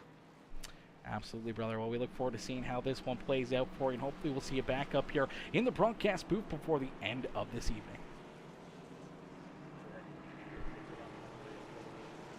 Alrighty, ladies and gentlemen, give it up right there for the 6th ride of Brian Underwood. Is Underwood currently right now in the 7th position. Going to get ready here for this restart and get ready to go back to green flag racing. Okay, so that one caught us off guard there. We weren't sure what the caution flag was for, but we were definitely pretty positive on some of the other things that were happening there. So, it's going to be interesting to see, what is going to be the winning move here for some of these drivers. Who's going to be able to put themselves into the winner's circle here this evening on who's going to be able to pick up the win, as, man, Harrison Burton picking up the win in the 21 ride. Wowzers, that was a big win right there for the 21. Harrison Burton in the real-life NASCAR race at Daytona, just over Kyle Busch. I thought for a second there that Retzlaff was going to get that win. That would have been a big payout for me. That one kind of sucked. That last lap right there, a few of those guys making moves up there. I mean, the 77 was so close up there as well in the top 10, and then he's out of it now, and, oh, man. Some more money of mine just going out the window, dang it. But, man, a great win there for Harrison Burton. As we go back to green flag racing here at Charlotte Motor Speedway, we're going to turn off the real-life NASCAR race, and we're going to put our full focus in here this evening to the rest of this race as Kevin Winker leading the way here. Winker out in front. Josh Kreider right there in position number 2. Aiden Lucas there in that 3rd spot as the Beyond Detailing 77 ride chilling there in position number 3. William Conley there in 4th. Melvin Brengruer up inside the top 5 here as Chris Stange, Jordan Hand are top 6. See a few drivers in between them here. They are currently scored a lap down here. Unfortunately for those drivers, did not get the free pass, did not get anything here for them to put themselves into position here late in this race, and unfortunately those green flag pit stops may come back to haunt them here in their opportunity to pick up wins here, as we see Jordan Kreider back here as well. We see Thomas Hovarth, one of those drivers, a lap down out on the speedway.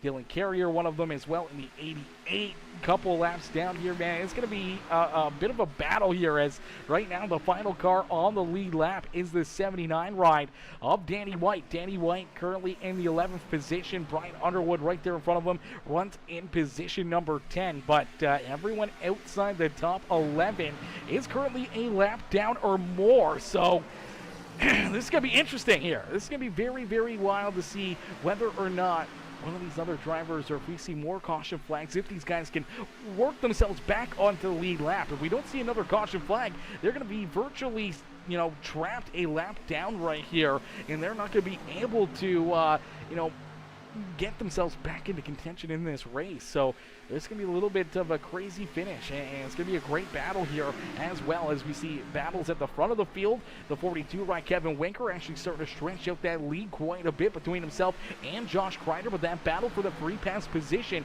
heating up is the 69 ride of Jordan Kreider. He's jumping up here. He's going door to door with the number 54, Thomas Hovarth, as Hovarth trying to stay in that free pass spot, but Jordan Kreider trying to take it away from him. Just a little farther back there, you see the 66 ride. He's in that opportunity to work himself back onto the lead lap, as well as Dylan Carrier. A couple laps down here in the 88 ride. So 2 laps down here for Carrier in the 88 machine. Jonathan Gaston a couple laps down there in the 76. Nathan Brookover, Evan Stewart, both also 2 laps down, and Jaden Porter 2 laps down here on the speedway, as Chris gets multiple laps down in the No Luck Motorsports number 87 ride, and then Farrell Robbins and John Ashby both off the speedway. So 20 active drivers still out there on the racetrack, and only 11 of them are on the lead lap right now. As out in front, the 42 with Kevin Winker leads the way here as the MCHE, the Muhlenberger Custom Homes number 42, continues to lead the way here this evening as Josh Kreider back there behind him in position number 2. As you do see, that is the 72 ride in front of our second place driver here. So the 72 of Jonathan Gaston currently running in the second place order. You see the 88 right there as well. That's Dylan Carrier. They're both in front of our race leader. They're both actually have worked him. Well, the 88's worked himself now back to 1 lap down here on the speedway. Unfortunately, he's going to make up about 28 seconds to catch Thomas Horvath and the 69 of Jordan Kreider and Ben Gleason. So he's still got a lot of work to do here, but the fresher tires for the 88 ride able to get him 1 lap down, now needing some caution flags to try to give him this free pass and back onto the lead lap. Jonathan Gaston right now looking to make his move around our race leader. He is going to make that move, and he is going to drive around the race leader, Kevin Winker. Winker out in front here. Sees a lot of fast cats right there behind him, but Winker going to give the 72 ride that spot. The Gaston's iRacing Graphics number 72 will go back to 1 lap down on the speedway as well, but right there behind him is this number 42, our race leader on the evening. William Conley up into second. Here is the Firefox 25 right there in second. Chris Stange up into position number 3. Jordan Hand working underneath of Josh Kreider here for position number 5 on the speedways. Grant Applegate rolling there in 6th. Melvin Brengrud there in 7th. Landon Burbage in position number 8. The 77 of Aiden Lucas in 9th. And Brian Underwood rounding out our top 10.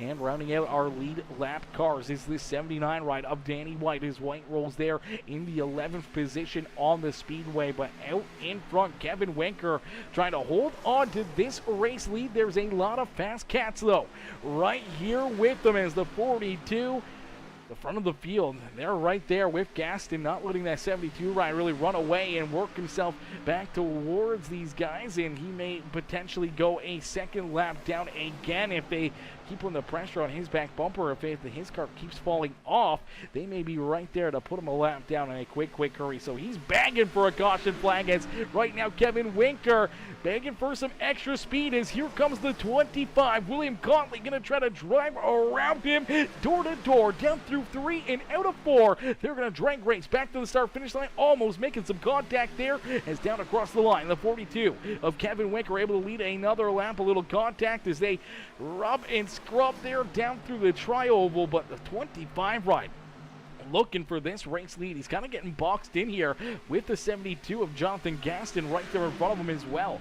Gaston's car was fast enough to go in front of our race leader, put himself back 1 lap down, but unfortunately he's having a hard time trying to hang on to that right now as the Scott Bloomquist inspired 72 ride out in front of our race leaders, just trying to stay 1 lap down as he knows if he goes 2 laps down, sees a caution flag fly, he won't be in position for a lucky dog. He will have to try to work himself back to the lead lap again in a different fashion, and it's going to be very hard for him to be able to hang on to this spot as we do see the 88 ride continue to try to pull away from the rest of these guys. He's able to open up a little bit more of a gap between himself and our race leaders, but he's right there as well. One of those drivers that was able to use the fresh tires to his advantage. He was down 2 laps, put himself back 1 lap down, but now desperately needing that caution flag is out in front. William Conley able to take that race lead away from Kevin Winker.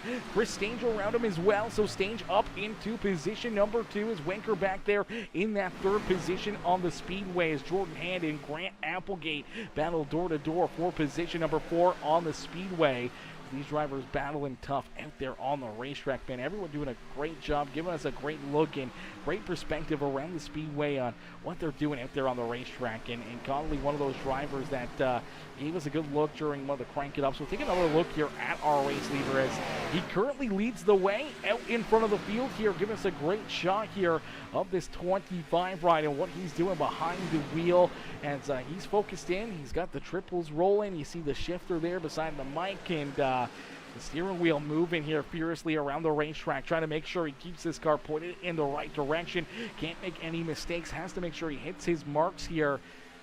not with that 29 rider or anyone else in the rest of the field back here around him. At least that's the hope for the rest of this race. But there is still a lot of laps left to go, as Kurt Jansen says congrats to Burt at Daytona. Happy to see him pass Rowdy at the end after Rowdy wrecked Barry. Yeah.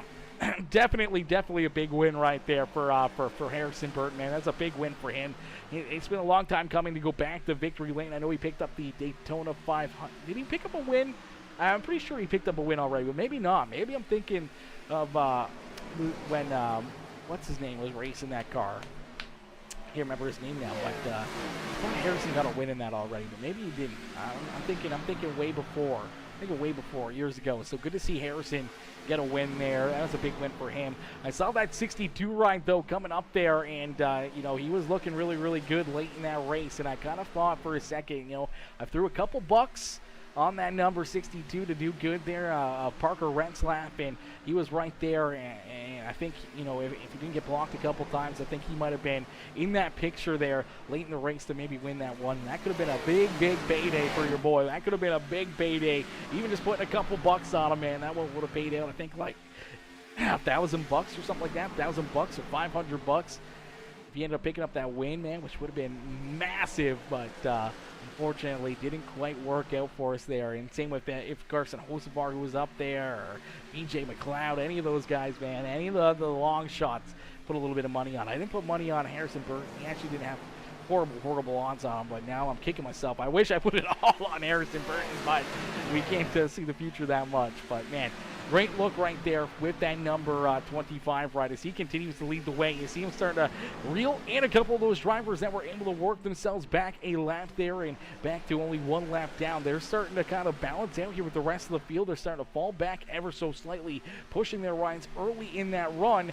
Now you start to see them kind of falling back once again into the grips of our race leaders, and it could potentially put them in a spot where they go back down 2 laps, and that is not a spot you want to be here late in this race, as they're doing a great job. Conley right there looking underneath now the 72 of Jonathan Gasson, trying to put him back 2 laps down here on the speedways. Chris Stain trying to work himself to the front of the field. You see Jordan Hand now up into 3rd. Grant Applegate there in 4th with Melvin Brangruer there in position number 5 here. Melvin doing a great job out here on the speedway, as well as the 84 there in the 5th position. We see Josh Kreider there in 6th. Landon Burbridge there in position number 7 on the speedway. Then we see Kevin Winker back there in 8th as the 42 ride. He was able to lead quite a few laps here at the start of this final stage. Unfortunately, sliding back now here into the 8th position. So as he goes backwards, a lot of drivers moving forwards here. We see Brian Underwood right there as well, currently in that 9th spot. We talked to Brian there during that 3rd stage of the evening. I didn't realize that we had 3 stages, but we did have 3 stages. So we've seen about 5 caution flags now. 2 for incidents out there on the racetrack, and 3 for our stage breaks. And it's a lot of extra points, a lot of bonus points on the line here for these drivers to gain extra points, so put themselves a little farther forward in the standings. Maybe those extra bonus points towards the playoffs as well, being a big grab here at Charlotte Motor Speedway here this evening. Is Aiden Lucas in the Beyond Detailing 77 ride, rolling there in the 10th position. Danny White out there in 11th. He is the final car on the lead lap right now, as Jordan Kreider sitting there in position number 12 on the speedway.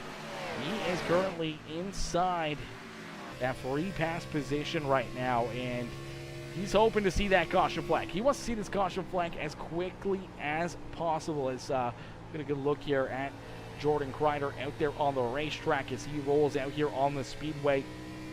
Give us a great look here at him. He's locked in. That's a nice little gaming area that he's got. He's kind of surrounded there a little bit, but he's locked right in, ready to rock and roll out there, and trying to just not make any mistakes, hit his marks here. He's focused up. He's got 2 hands on the wheel, not letting go of them, making sure that he stays almost 10 and 2 out there on the speedway, trying to hit his marks. They here in this free pass spot could potentially get that wave around and back onto the lead lap. And with with 50 laps of racing action left to go, man, it's anyone's race still. we can see an abundance of caution flags in this final 50 laps. We can see a lot of drivers work themselves back onto the lead lap. We can see a lot of drivers go more laps down as green flag pit stops potentially on the horizon here. So I think what the big number is going to be for a lot of these contenders is going to be around that lap 160 area. So around that lap 160 to about lap 165. I think that's around the area we're going to start to see these drivers head down pit side. They may try to stretch this field up maybe a little longer than that in case if we go to NASCAR overtime, they may want to try to have an extra little bit of fuel in their car so that way they can survive out there on the speedway for a little bit longer. So it's going to be interesting to see as we do see William Conley continuing to lead the way. He's actually starting to try to open up a little bit of an advantage here between himself and Chris Stange. He's got about 0.4 of a second between himself and the 29 ride. Jordan Hand right there in third as you do see the number 88 unfortunate break there for Dylan Carrier. He's going to slide back here and he will go back to being 2 laps down. Same with the 72 ride of Jonathan Gaston. Now, they're going to need wave rounds. They're going to need a couple wave rounds, some more lucky breaks, some more caution flags to potentially even get themselves back onto the lead lap now at this point. Is right now they're both scored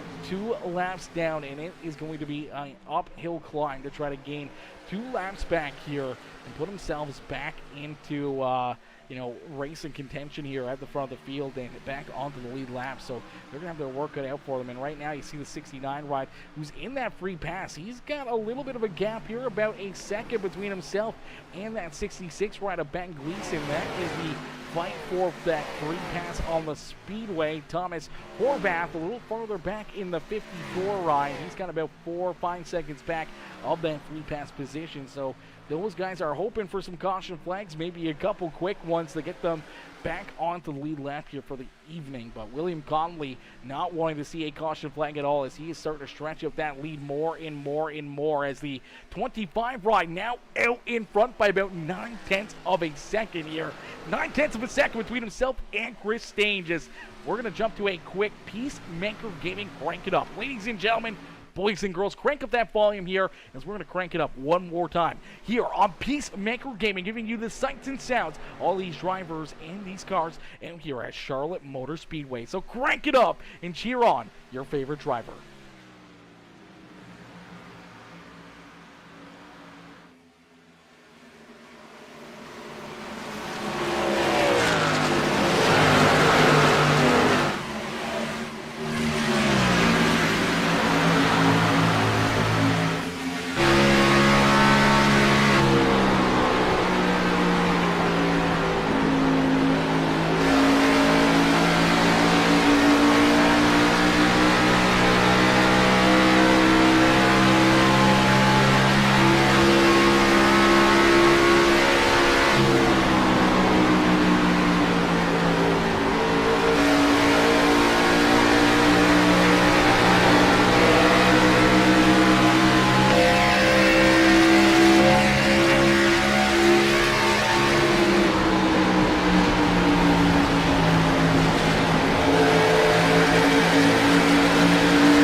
some green flag pit stops are underway.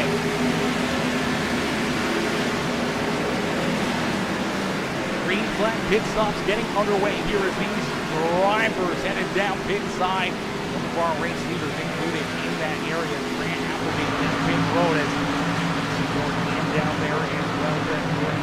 Out in front of the field here, leading the way in the one ride. Here comes Christine, here comes Applegate, here comes the 72 of Gaston, the 6 ride. Brian Underwood also down pit side as Aiden Lucas will take this race lead over here. So the 77 ride out in front, as we talked about around lap 165, was kind of the area that we kind of figured these drivers would start to come down pit road. Around at lap 160, 165, that kind of gets them within their fuel area. Now, if you stretch this out a little bit longer, it'll hurt you on the short run, but could help you on the long run here of this feature event. And, you know, potentially that extra lap or 2 laps that you stay out on the speedway could make it good or bad for you for when it comes to our, you know, if we end up seeing some NASCAR overtime. So if overtime becomes an issue, those drivers that came down pit side a little bit earlier could potentially run out of fuel or run into fuel issues out there on the speedway. The drivers that came down a lot later could potentially end up in a decent position, could potentially end up in a good spot here for, you know, late in this race. Is out in front. Going to be able to come down at a corner number 4 here and down across some of these drivers down pit side. Aiden Lucas, Kevin Winker still on pit road. William Conley will jump back out in front. So Conley leads the way here at Charlotte Motor Speedway. So the 25 ride out in front here has about a 3 1/3 second lead between himself and this 5 ride. So take a look here. Even in the blimp view, we won't even see our race leader really in perspective here, as I'm not sure if we'll get an angle that we can even see the whole field where we can see them. But what we can do is show you guys the track map and the positions that these drivers are running. So if you take a look here at the track map, if you look on there, you'll see the number 1. That is our race leader. And if you look right now, going down the back straightaway is our race leader, and coming out of corner number 2 there, you see the 5 ride, which is in second place. So it's about a good gap there. A pretty good gap between first and second. First is all red, going about to go down across the start-finish line. This number 5 ride, who's our second place driver, now just past the start-finish line. So a couple seconds here, a few seconds out there on the speedway. A pretty big gap for them to have to try to make up and try to figure out how to find this number 25 and put themselves back into contention for this race win, as that is a pretty sizable lead here for this 25 rider. William Conley, as Conley leads the way. Grant Applegate now into position number 2 here. Applegate actually starting to close that gap quite a bit here. He is reeling in our race leader pretty fast right now. Conley came down a little earlier than this 57. He may be able to use those fresher tires to his advantage to try to hunt down this 25, but still has a lot of ground to make up. Josh Kreiner right there in third. Unfortunately, he slid a little farther backwards as Jordan Hand here in that number 1 ride currently rolls in the 4th position. Chris Stange back there in position number 5 is Brian Underwood there in 6. Landon Burbage in position number 7 with Danny White, Aiden Lucas, and Kevin Winker rounding out our top 10 here on the speedway. Melvin Brenkbrewer there in position number 11. He is the last driver on the lead lap, as the car currently in the free pass position is Thomas Horvath. So Horvath currently in that free pass spot right now. Would love to see a caution flag and for him to get that free pass back onto the lead lap, as Ben Gleason, currently one of those drivers, 1 lap down on the racetrack as well. Jordan Kreider, he is a lap down here in that 69 ride, just hoping for some caution flags back to back to try to help him into getting back that lap and back onto the lead lap. Dylan Carrier, unfortunately, a couple laps back there in the 15th position. Jonathan Gaston, Jaden Porter there, as well as my boy Rusty Martin coming in showing the love. What's good, Rusty? Rusty says, Aaron, bud, what's good, my man? What is good with you? Mr. Martin coming in, showing the love here this evening. What is good, Rusty? Rusty coming in, showing the love. Rusty was one of our members over on YouTube before we got demonetized for unknown reasons, but I'm hoping September 2nd will be when we get monetized again, and we'll be able to have those memberships active here on the channel once again on YouTube. So we're hoping for that. But right now, out in front, I think a lot of these drivers in the front of the field, they're hoping to see this race go clean and green for the rest of it. Grant Applegate may be in the best position, as it seems like he's got a little bit better tire, and he's starting to use it to his advantage as he's been able to close that gap here. Lap after lap, things balance out a little bit more, though, and last time around, William Conley was actually a little quicker than Applegate, but he was able to cut that race lead by more than half between himself and that 25 ride. So we'll have to wait and see if Applegate can find another gear here in these closing laps to try to hunt down this 25 ride and see if he can take this win away from William Conley. Josh Kreider rolling there in third, and then we see Jordan Hand there in position number 4, and looking for more is Brian Underwood, rounding out our top 5 here on the Speedway. Then we see the number 29, Chris Stange, there in 6. Aiden Lucas, Landon Burbage, Danny White, and Kevin Winker, the top 10 out here on the Speedway. But it's all William Conley here. Late in this race, the Firefox 25 ride, timing his pit stop correctly, making sure he hits his marks, has a very fast race car, and now he's just got to try to keep himself out in front here and minimize incidences out there on the Speedway, as he's about 1.4 seconds ahead of Grant Applegate. Now, Applegate has been reeling him in here. Does he have enough in the tank for the Ricky Bobby-inspired number 57 ride to try to put himself back into contention to see if he can put this 57 ride right there into this fight at the front of the field once again? He's got a lot of ground to still make up, and anything is possible here. Now, the big question is going to be on who's got enough fuel, who's going to be able to make it to the end without having the stress. If we do see a caution flag late in this race, what's that going to do? What's that going to look like here for these drivers, for these competitors? If we see that caution flag come back out, what is going to be the call here?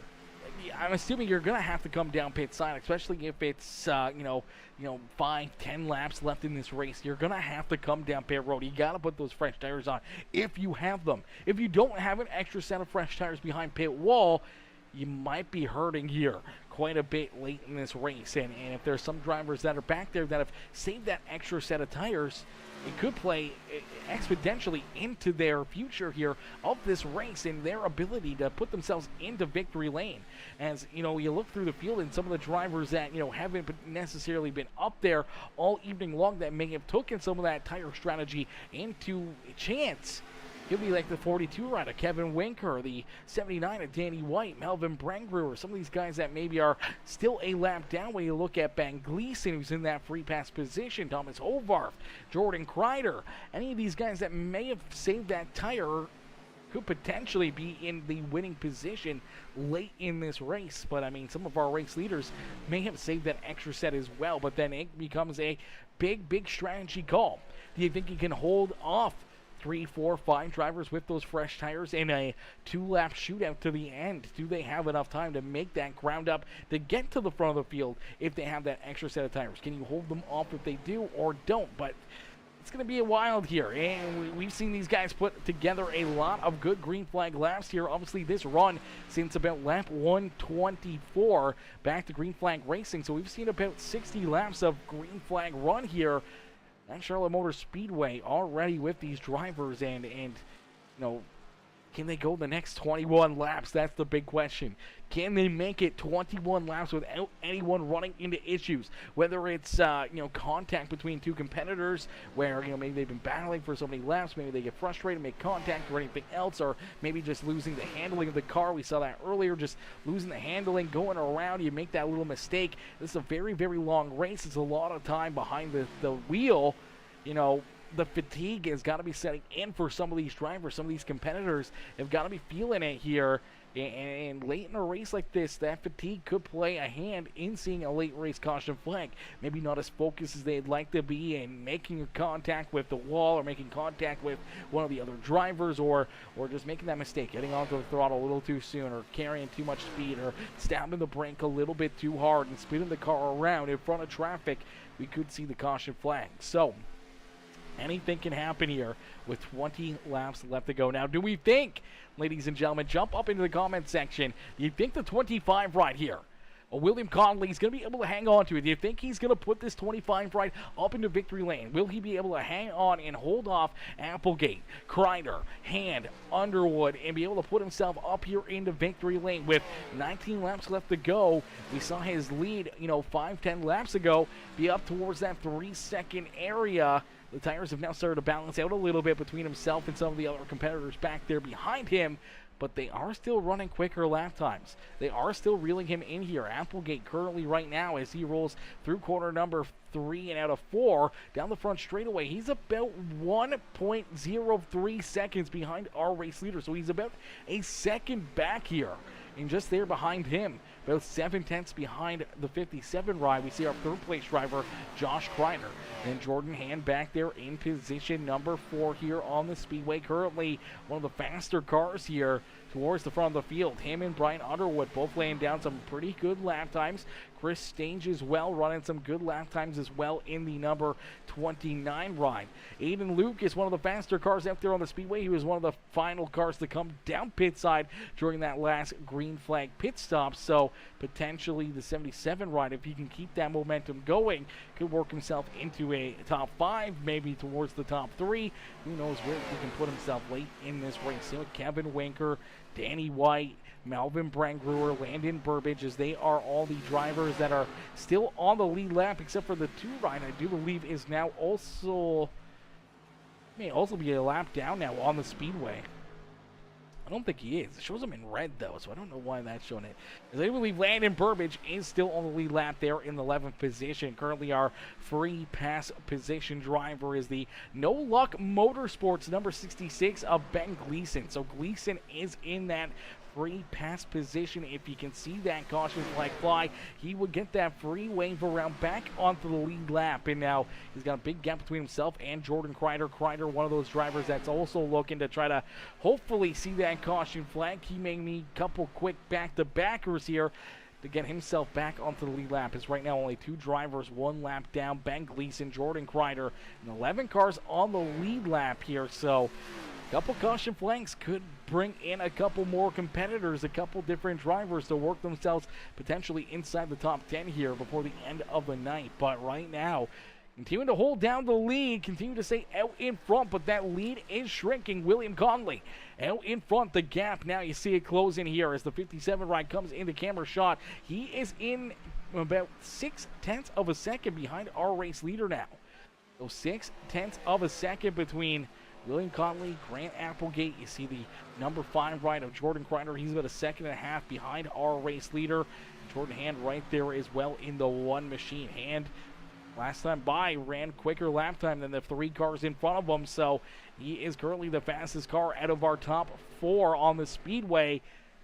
Can he find enough groove? Can he hang on to these tires long enough to put himself up into this fight at the front of the field? Will he even have enough time to hunt down our race leaders? But if Applegate can get to William Conley here at the front of the field, what happens if they start battling door to door?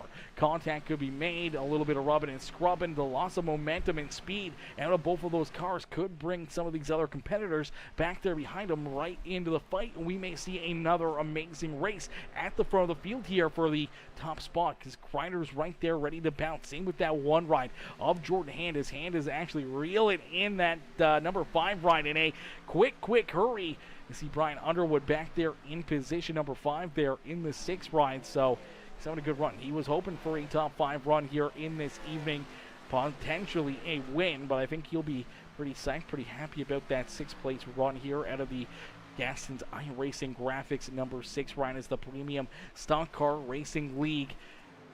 Race here at the beautiful Charlotte Motor Speedway, slowly but surely coming to a close. William Conley down across the line is going to click off another lap here. 11 laps left to go. 11 laps here for these drivers, as my boy Rusty says, must be you, because too much you potty mouth. Oh my gosh, too much potty mouth? What in the world? There's never too much potty mouth out there, brother. Never too much potty mouth. You know it. You know it. And he's out in front. Conley leading the way. Applegate back in second. He's actually lost a little bit of ground now to our race leader, as he was able to reel him in almost about half a second between himself and the 25 ride. William Conley, who was maybe just waiting patiently, trying to save a little bit of his equipment for late in this race. Once that gap kind of got down to about half a second, he's been able to pull away here, and now back out in front by about 9/10, almost a full second between himself and the 57 ride here once again. So William Conley possibly playing it smart here, had that big advantage, had quite a bit of ground between himself and the rest of the field, and now maybe using that to his advantage here to start to pull away here in these closing laps, really making it that much more difficult for these drivers, or maybe just a little bit more focused up, maybe a little bit more inside the seat here and just trying to hit his marks, man, not make these mistakes, maybe push that car a little bit harder than what he was before to find the speed to try to keep these drivers back there at bay. Has only 10 laps left to go, well, 9 laps left to go, 8 more laps this time by the start-finish line. As this one's coming to a close, ladies and gentlemen, and a quick hurry here is down across the line. 8 more laps for the 25 ride, as I do believe one of our longest races of the year here is we are sim time here. Since these drivers got loaded in down pit side, we're already rolling up onto the 2-hour marker, and that's what we're talking about, the fatigue. Not only for me, but the fatigue for these drivers out there on the racetrack as well. 2 hours behind the seat here, especially after qualifying, and a lot of time behind the seat doing practice and everything else. Some of these drivers might be feeling it. They may be feeling pretty tuckered out right now. I'm sure a lot of these guys are going to want to get to bed here to quick hurries. This race is continuing on, and this is where we see issues starting to become a problem. But right now, 11 drivers still on the lead lap.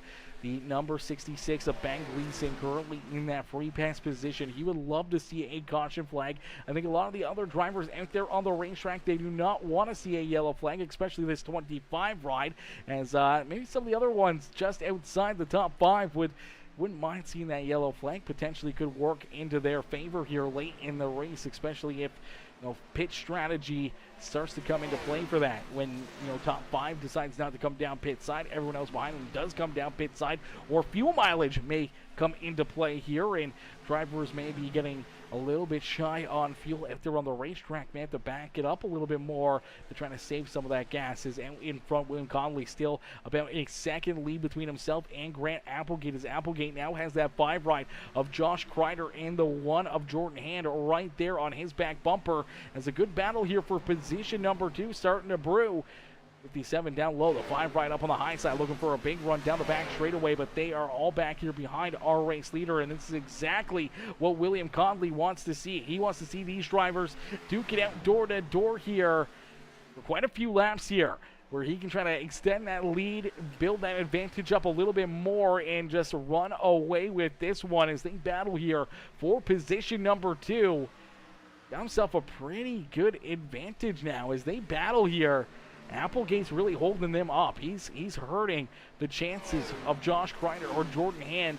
He's trying to hunt down our race leader now. That's all his God-given right to be able to try to block these guys, throw blocks, everything else, as he wants to pick up as many points here as possible and coming home with a solid second-place run. Could be a huge difference maker in the regular season points and for playoff points and everything else. So he's not going to back up and give them these positions easily, and you can see that working perfectly for him as he hangs on to position number 2. Now Hand going after the 5 right of Josh Kreider for position number 3 here on the speedway. But as that was all happening, William Conley was able to stretch out this race lead to 1.2 seconds between himself and Grant Applegate, and that's exactly what he was hoping that would do. He's hoping that they may do it 1 or 2 more times here to really make sure he can breathe easy and kind of take a nice, chill, relaxing couple final laps around the speedway as 2 more laps left to go. The twin sticks into the air here for the number 25 rider, William Conley, as he's got 2 more laps left to go out there on the speedway. We're going to pull his webcam up right here where you guys are going to be able to get a good look here at this 25 ride and see just how focused he is. He's going to be making sure that he does not want to see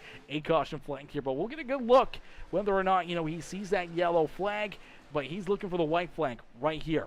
This will make it official. The next flag will end it as the white flag has been displayed here for William Conley. Is Conley looking to pick up the checkered flag here this evening? Still over 1.2 seconds between himself and our second place driver, Applegate. As Applegate back there in position number 2, but for the final time, down the back straightaway into quarter number 3. William Conley, still with over a second lead, will head down through quarter number 3 and out of quarter number 4 in the 25 ride. The Firefox machine of William Conley will pick up the win here in the Premium Stock Car Racing League endurance race here from the beautiful Charlotte Motor Speedway, as 200 laps into the history books in the 25 ride, able to pick up the checkered flag and pull himself into victory lane here on the evening. You saw the fist bumps, you saw that celebration out of the 25 ride as he was able to bring this one to a close and put himself up into victory lane.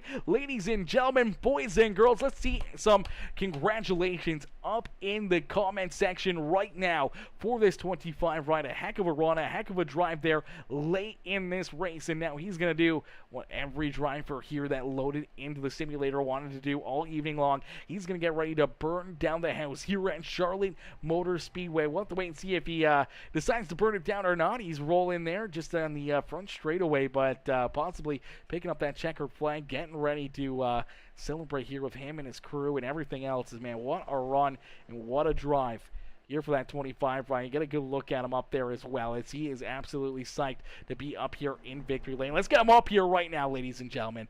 Ladies and gentlemen, give it up for our race winner, William Conley. Hey, Will, it's Aaron up here in the Peacemaker Broadcasting booth. Did you get a copy? Yeah, I got a copy. Will, brother, what a run, what a race, as you're able to pull this car up into victory lane, man. We saw you there in those closing laps. We saw you go across the line. You're giving some fist bumps right there as you were absolutely thrilled to be able to cross this start-finish line as our race winner in race number 6 here of the regular season in the Premium Stock Car Racing League, man. Take us back through this one and how excited you were there at the end of this race. Oh man, I was excited. I was very hoping a caution would not come out because I accidentally took a set twice on the final stage. And then I ran out of gas when I came to the line. That was fun. Absolutely. So some of the things we were talking about there late in this race were very, very close, because we talked about, drivers having to maybe trying to save that extra set of tires back behind pit wall. Now, I don't know how many drivers had that extra set or may have used it early on in this race and possibly were in that same position that you were, right? So there might have been a couple guys with that extra set of tires that might have just been able to blow the doors off you guys late in this one. And then the fuel as well. We saw you be one of those first drivers to come back down pit side for the final green flags run of pit stops. I figured, fuel might get a little bit tight here, not only for yourself, but a few of those competitors back there behind you, and didn't realize it was that close, that you're only able to cruise around the speedway there for one more lap before running out. So if we did see that caution flag, you would have been in a world of hurt.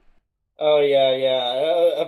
I'd say about half the field took a set on that first stage, and if it came out, then I was just screwed either way. So I wanted to put them on the back end by pitting first, since I was up in front in the first place, and it worked out. Absolutely. Well, it definitely works out here for you. Now, we did see as things kind of cycled through, obviously coming down a little bit earlier, we saw Applegate able to, eat away at a bit of that lead that you had, as we were sitting out there about 3.5 seconds, and all of a sudden Applegate was closing up on you in a quick hurry, and as he kind of got within a second and a half, things kind of balanced out there for a little bit, but then slowly but surely he chipped away at it were you taking the car a little bit easy there? Because once we saw him kind of get within that half a second of your back bumper, you started to pull Yeah. back away again there in those closing laps. I don't know if you were maybe just trying to save that extra little bit of fuel, or maybe just trying to take it easy and save some equipment for later on in that run. If he caught you, to be able to do exactly what you did and pull back away from him and give yourself that upper hand there late in the race. Right. I was saving for the first 10 or so laps, and then I saw his pace and I was like, "Oh crap, I have to move now." So I had to up my pace a little bit. And luckily it evened out when he was like a second behind. Like I was pushing it to stay in front of him eventually once he got there because his pace on that first stint was crazy. Absolutely, definitely hunting you down in a quick hurry. I wasn't sure if he was going to be able to catch you or not, or if you were going to be able to hold him off there late in this race, but it all works out perfectly here for you as you park that Firefox number 25 right up here on the front straightaway and in victory lane here at Charlotte Motor Speedway. Well, who would you like to thank for such a great run and great drive here on the evening? Thanks, mom and dad. Thanks the admins for putting together the race. I know it's hard, especially when half the field runs out of gas on the final stage and don't know what to do. It was a crazy night. And thanks, Josh, for talking me down and reassuring me in chat when Applegate got a little too close. Absolutely. Applegate was hunting you down there, man. You were able to hold them all off, though, and put yourself up here in victory lane. And now, this is, I know in the one schedule. It called this an endurance race, and that's exactly what this was. It was the Premium Stock Car Racing League's endurance race here. I don't know if we have more of these throughout the season, but this was definitely a long one, man. It's we went green flag pretty early on in this race, and as I look up at the scoreboard right now on SDK, this racing took over 2 hours on the speedway here from the drop of the green flag down to the checkered flag. So a whole long time there, 2 hours behind the wheel, no brakes, no nothing except for a couple little caution flags that you kind of got the wind back into your sails there for a couple laps, got the cruise, but no bathroom breaks, no opportunities to go get a bite to eat or even really make yourself another drink. So how do you kind of plan for a long race like this, and how do you stay focused throughout 200 laps in a long run like this one? Mhm. The important bit is to practice your pit stops. I know some don't, but before the race and it messes them up. You really have to get your pit stops down. The second thing is no, it's a long race. It's you have to save your stuff. I think the long race it works for me. I enjoy the save a bit. Um, like at the end of each stage, I went up to the front of the pack each time, and I just could not pass. And I'm just glad I got the position in the final restart to actually be up front and do it. Absolutely. Now, how do you mentally, stay focused out there on the racetrack for, 2+ hours out there on the speedway between all the ups and downs and stage breaks and everything else? How do you mentally stay focused out there on the racetrack without, making too many mistakes on the speedway? Well, it's I don't know. I guess you just get in the zone. I mean, it's the same. It's each turn is unique as far as right. It's very close. So as long as you get it right there, then most of the time you can just drive through it. But um yeah, it's just be inside the zone and just want to win the race. Absolutely. Well said, brother. As Will, congratulations being able to pick up the win here. Pull that Firefox number 25 right up here into victory lane, brother. Hopefully we see more and more trips up here into the broadcast booth for you as that Firefox always fast out there on the speedway. And man, a big win here this evening for you. Maybe a little bit of momentum builder and more trips into victory lane here for yourself throughout this season. All right, thank you very much. Absolutely, brother. Enjoy the rest of your evening, and go celebrate down in victory lane. Get a cool one, India. Thank you. Alrighty, ladies and gentlemen, boys and girls, give it up there for our race winner, William Conley, as he picks up the win, pulls his 25 ride up into victory lane, man. What a run and what a drive there for him on the evening, man. That's a lot of hard work out there on the racetrack and be able to make sure you hit your marks lap after lap after lap, man. It's got to be a tough thing to do here each and every one of these races. We'll get ready to pull in our second place finisher, the number 57, Mr. Applegate, coming home here in position at number 2. We'll get ready to pull Grant up into the broadcast booth here for his post-race interview. Hey, Grant, it's Aaron up here in the Peacemaker Broadcasting booth. You get a copy? Yeah, I believe so.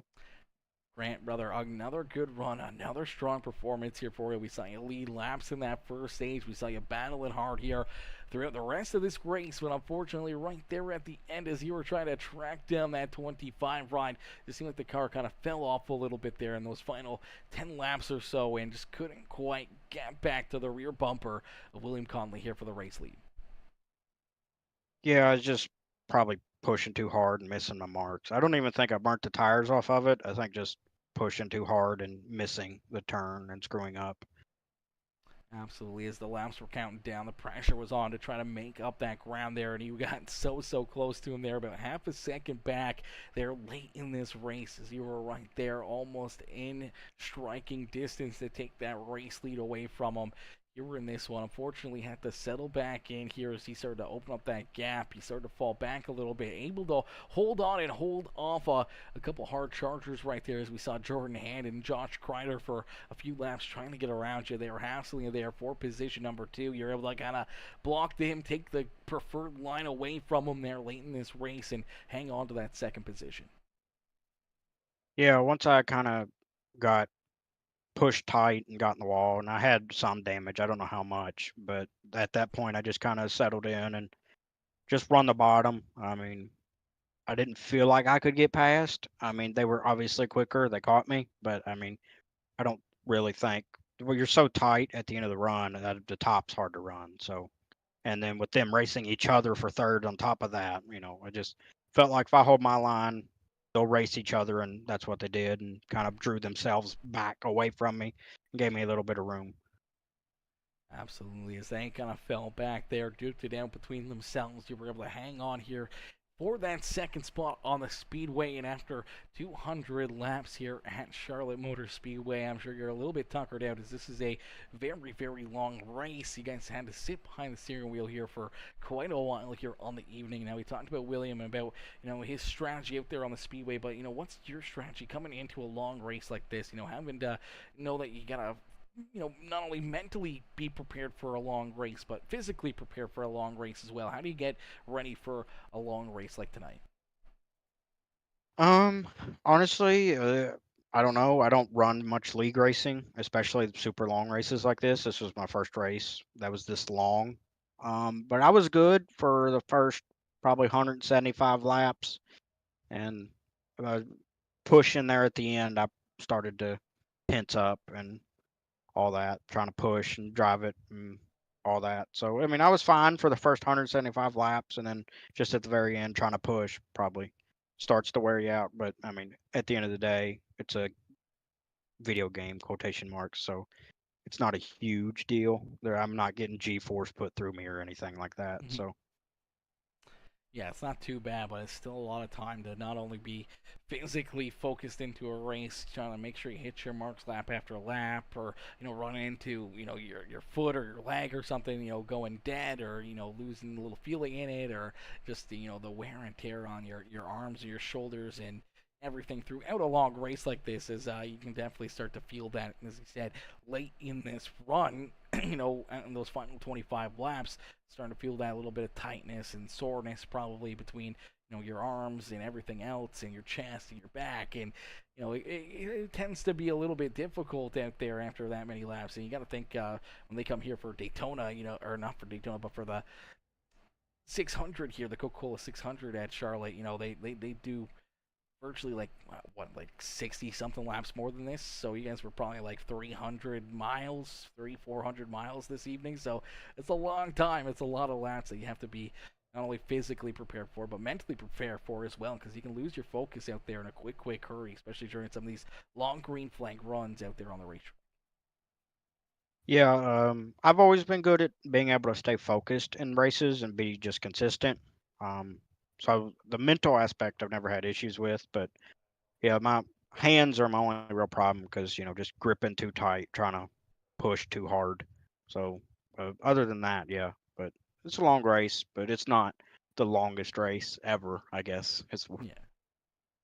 100%, brother, but you're able to do a great job of it. Hang on to that wheel and put yourself up here onto the podium to finish off the evening. Grant, who would you like to thank for a great run and a great performance here this evening at Charlotte Motor Speedway? I just thank everybody who puts on the show. I mean, we wouldn't be here without people putting on a show. So appreciate everybody who puts the time and effort into making everything work. Absolutely, brother. Well, we appreciate you coming out and having some fun out here on the Speedway and putting on a great race for us there late in this one, trying to hunt down that 25 ride. Unfortunately, one spot shy for you here this week, but hopefully next Saturday we'll see you right back out there on the Speedway and maybe a one spot better and back up into victory lane for yourself. Hopefully, we'll see what happens. Absolutely, brother. Well, good luck out there in the next one, and enjoy the rest of your evening. And maybe go get a cold one or something, man. As that was a lot of work out there for you guys. Alrighty, talk to you later. Yeah. Alrighty, ladies and gentlemen, give it up there for the 57 ride of Grant Applegate. Is Applegate coming home there in position number 2? A good run, a solid run there for the 57 ride as he comes home in that second spot. We'll get ready to pull in our third place finisher. The one rider, Jordan Hand. We'll pull Hand in here for his post-race interview. Hey, Jordan, it's Aaron up here on the Peacemaker Broadcasting booth. They get a copy? Yes, sir. Jordan, man, a bit of a bumpy start here to the evening, but you're able to turn it around here throughout this one as we saw you able to lead some laps, have your car there at the front of the field, and bring it home with a solid third-place run. But we saw contact early in this race. Little three wide, you and Jaden Porter get together. You go down through the infield, luckily enough, avoiding contact with that inside wall. No caution flag, though, so you end up falling quite a few seconds back from the pack, and you had to try to battle back from that. And all evening long, you were able to kind of chip away at that, and before lap 100 we see a lead in this race here. Luckily enough, a very long race and a couple stage breaks in there as well to really bring the field back to you, able to use some of that pitch strategy and everything to get yourself right up here inside the top 3 to finish off this race, man. Take us back through it. What was going through your mind there after that contact with the 74? Pissed off. I mean, I didn't know we were 3 wide. He got. I probably chirped out on the mic too quick because I didn't know we were 3 wide. But in the moment, I was pretty pissed off. I can't lie. But I'm gonna keep my mouth shut because I don't know really what happened. So if we did go 3 wide, I can't blame him. To be upset. But I don't know. From in car, it seemed like one hell of a save. But I don't know. I'll have to go back and check it out. But I gotta blame myself. I screwed up in qualifying. I kissed the wall pretty good and screwed it all up. But yeah, man, definitely felt like we had the fastest car here. Just let one slip through. Absolutely, but now late in this race, we see different pit strategies during that final green flag pit stop, and you come out, you're storming through the field again, making up a couple of those spots, and you're closing the gaps between yourself and Josh Kreider and that 57 ride of Grant Applegate. What you need a little bit more of late in this race to maybe get around Josh a little quicker, maybe go after that 57 ride to put yourself into second and be able to maybe run down our race leader here late in this one. Man, honestly, it's just timing. Honestly, I think I had a little bit more pace than Connolly. I mean, just with that fresh air, I definitely think that was an advantage to him. I honestly didn't think they were going to make it on fuel, but with him being up front, I figured he'd be able to save. And plus, he had lap cars, so he was able to draft off them and get some pull from that. But I think we just lost a little bit of time there before that final pit stop. I was going down low to pass Chris, I think, into 2. And, we were just on old tires. He was expecting me to clear him, and I couldn't get to the throttle quick enough to be able to do it. And ended up losing 2 more positions because of that to Applegate and Kreider. And then I think that one kind of sets back too much to be able to ring it back in. But nevertheless, back-to-back top 3s after a pretty crappy start to the season. You will take it. But would have loved a W tonight. Absolutely, that W would have been so much better than a third place run, but you got to be pretty happy though. I mean, we didn't really see abundance of issues out there on the speedway, not a lot of contact or caution flags for incidences out there on the speedway, but obviously having the 3 stages, you were able to get some stage points and a solid good run here to finish off the night. You got to be pretty happy with the performance and the big picture with all the extra points that you're able to gain here on the evening towards that championship. Yeah, absolutely. I'm glad we were able to get a stage win, so that definitely helps. But you just it's a mile and a half. So I love. So it sucks not getting that W. But yeah, absolutely, man. Take all the points you can get, especially with Matthew. Matthew is one of the best drivers I've ever seen on iRacing. So he's got one hell of a lead. So just get all the bonus points we can to get in the playoffs, and you just never know what can happen. Absolutely, brother. You never know what can happen. But here tonight, we saw quite a bit of ups and downs for drivers and a great rebound here for yourself as you're able to put that one right up here inside the top 3, back up on the podium. Jordan, who would you like to thank for a great run and a great performance here at Concord, North Carolina? I always got to shout out the wife. She let me get a little bit of practice time in earlier, much the kiddo, so I'm gonna shout her out. Shout out all my buddies watching. Appreciate them, tuning in every week to the great broadcast that you put out. And then also just thank everybody in the league, man. We got a great group of guys here, put on some great racing. I mean, hell, we were like 1, 2, 3, 4, 5. We're within a second and 2 seconds. I mean, it was great racing. So I hope everybody enjoyed it at home. Thanks to all the admins, the owners, Brian and Josh. But yeah, and appreciate you putting on a good show as well for the broadcast, bud. Absolutely, brother. Always my pleasure. Jordan, a great run, a great drive. Hopefully next week we'll see you back up here in the broadcast booth as this momentum continues to keep on rolling for you. And hopefully next week maybe a little bit better and up a couple spots and in victory lane yourself.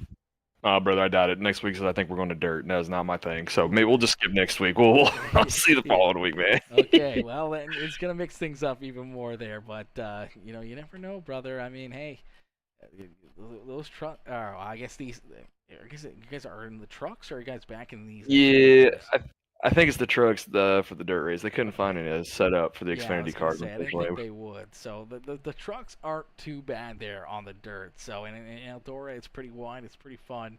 I mean, so just maybe a little extra practice here throughout the week, and maybe you can be the car to beat. Hey, man, if I get top 3 at a road course, you never know what can happen. Exactly, brother. Exactly. Jordan, enjoy the rest of your evening, and congratulations again on the 3rd place run. Hey, you too, buddy. Hey, I want to shout out Bill Connolly for the W. Congrats, brother. Alrighty, ladies and gentlemen, give it up there for our 3rd place finisher, the number 1 ride of Jordan Hand. His hand comes home here in position number 3. A great run and a great drive there for the 1 ride. Unfortunately, though, ladies and gentlemen, that will do it here for the evening as racing actions come to a close. Cars are getting loaded onto the haulers. Post-race inspections been done here, and William Conley is our official race winner here on the evening from Charlotte Motor Speedway in the beautiful North Carolina, Concord, North Carolina here, and that's going to be it for the rest of the evening. Unfortunately, we're going to call it there on that note, but I can't thank you guys enough for tuning in. Everyone coming in here throughout this race with the likes, the comments, the shares, coming in, showing the love there with all those, as every like, comment, and share helps the stream grow to more and more people. Even if we're currently not live, leaving comments in the comment section on the post-race live helps it grow more and more as well, and pushes it out to more people to be able to jump in here and see all these all these amazing competitors battle hard out there on the racetrack, and shows love to all of our sponsors and everything at the league as well. So make sure you guys hit that like button, hit that share button, and make sure you drop a couple comments here on the broadcast. And huge thank you to anyone that came in, any of the new followers, any of the new subscribers. I appreciate each and every one of you for coming in and becoming part of the Peacemaker family here on the evening. And welcome to one of the best places to be here for motorsports action here on YouTube, Facebook, Twitch, Kick. We're pretty much everywhere now, but live streaming over on Kick, on Twitch, YouTube and Facebook here this evening, and I can't thank any of the new followers and subscribers enough for becoming part of the family. And huge shout out to everyone else tuning in, showing the love here throughout the evening, all the drivers coming out and putting on a great show here for us throughout the evening. A long race, a lot of laps, a lot of time behind the wheel here on the simulator, and we saw all these drivers put in a ton of work and a ton of great racing here for us on the night, and I can't thank them enough for being a part of the show and putting on a show here for us in this one.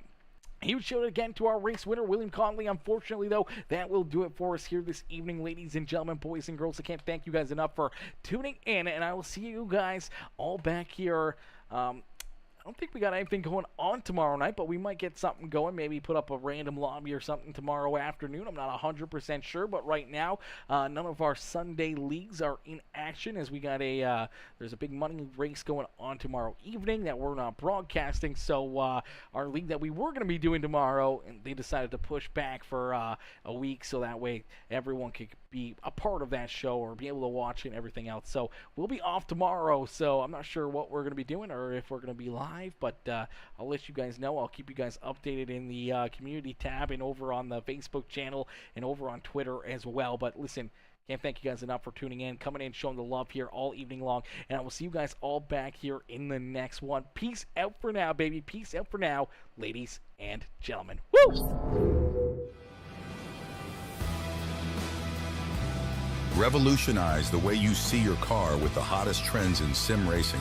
At njbdesigns.com, we specialize in transforming your vehicle into a work of art. Whether you're looking to add a sleek matte finish, a flashy chrome accent, or a custom design that turns heads, our designer has you covered. Imagine winning in a car that reflects your personality or promotes your business and style. Choose from a wide range of colors, textures, and finishes to suit every taste and occasion. Why settle for ordinary when you can stand out from the crowd? Visit njbdesigns.com today and let our team of professionals bring your vision to life. Transform your car, transform your journey, and be a champion, and choose us.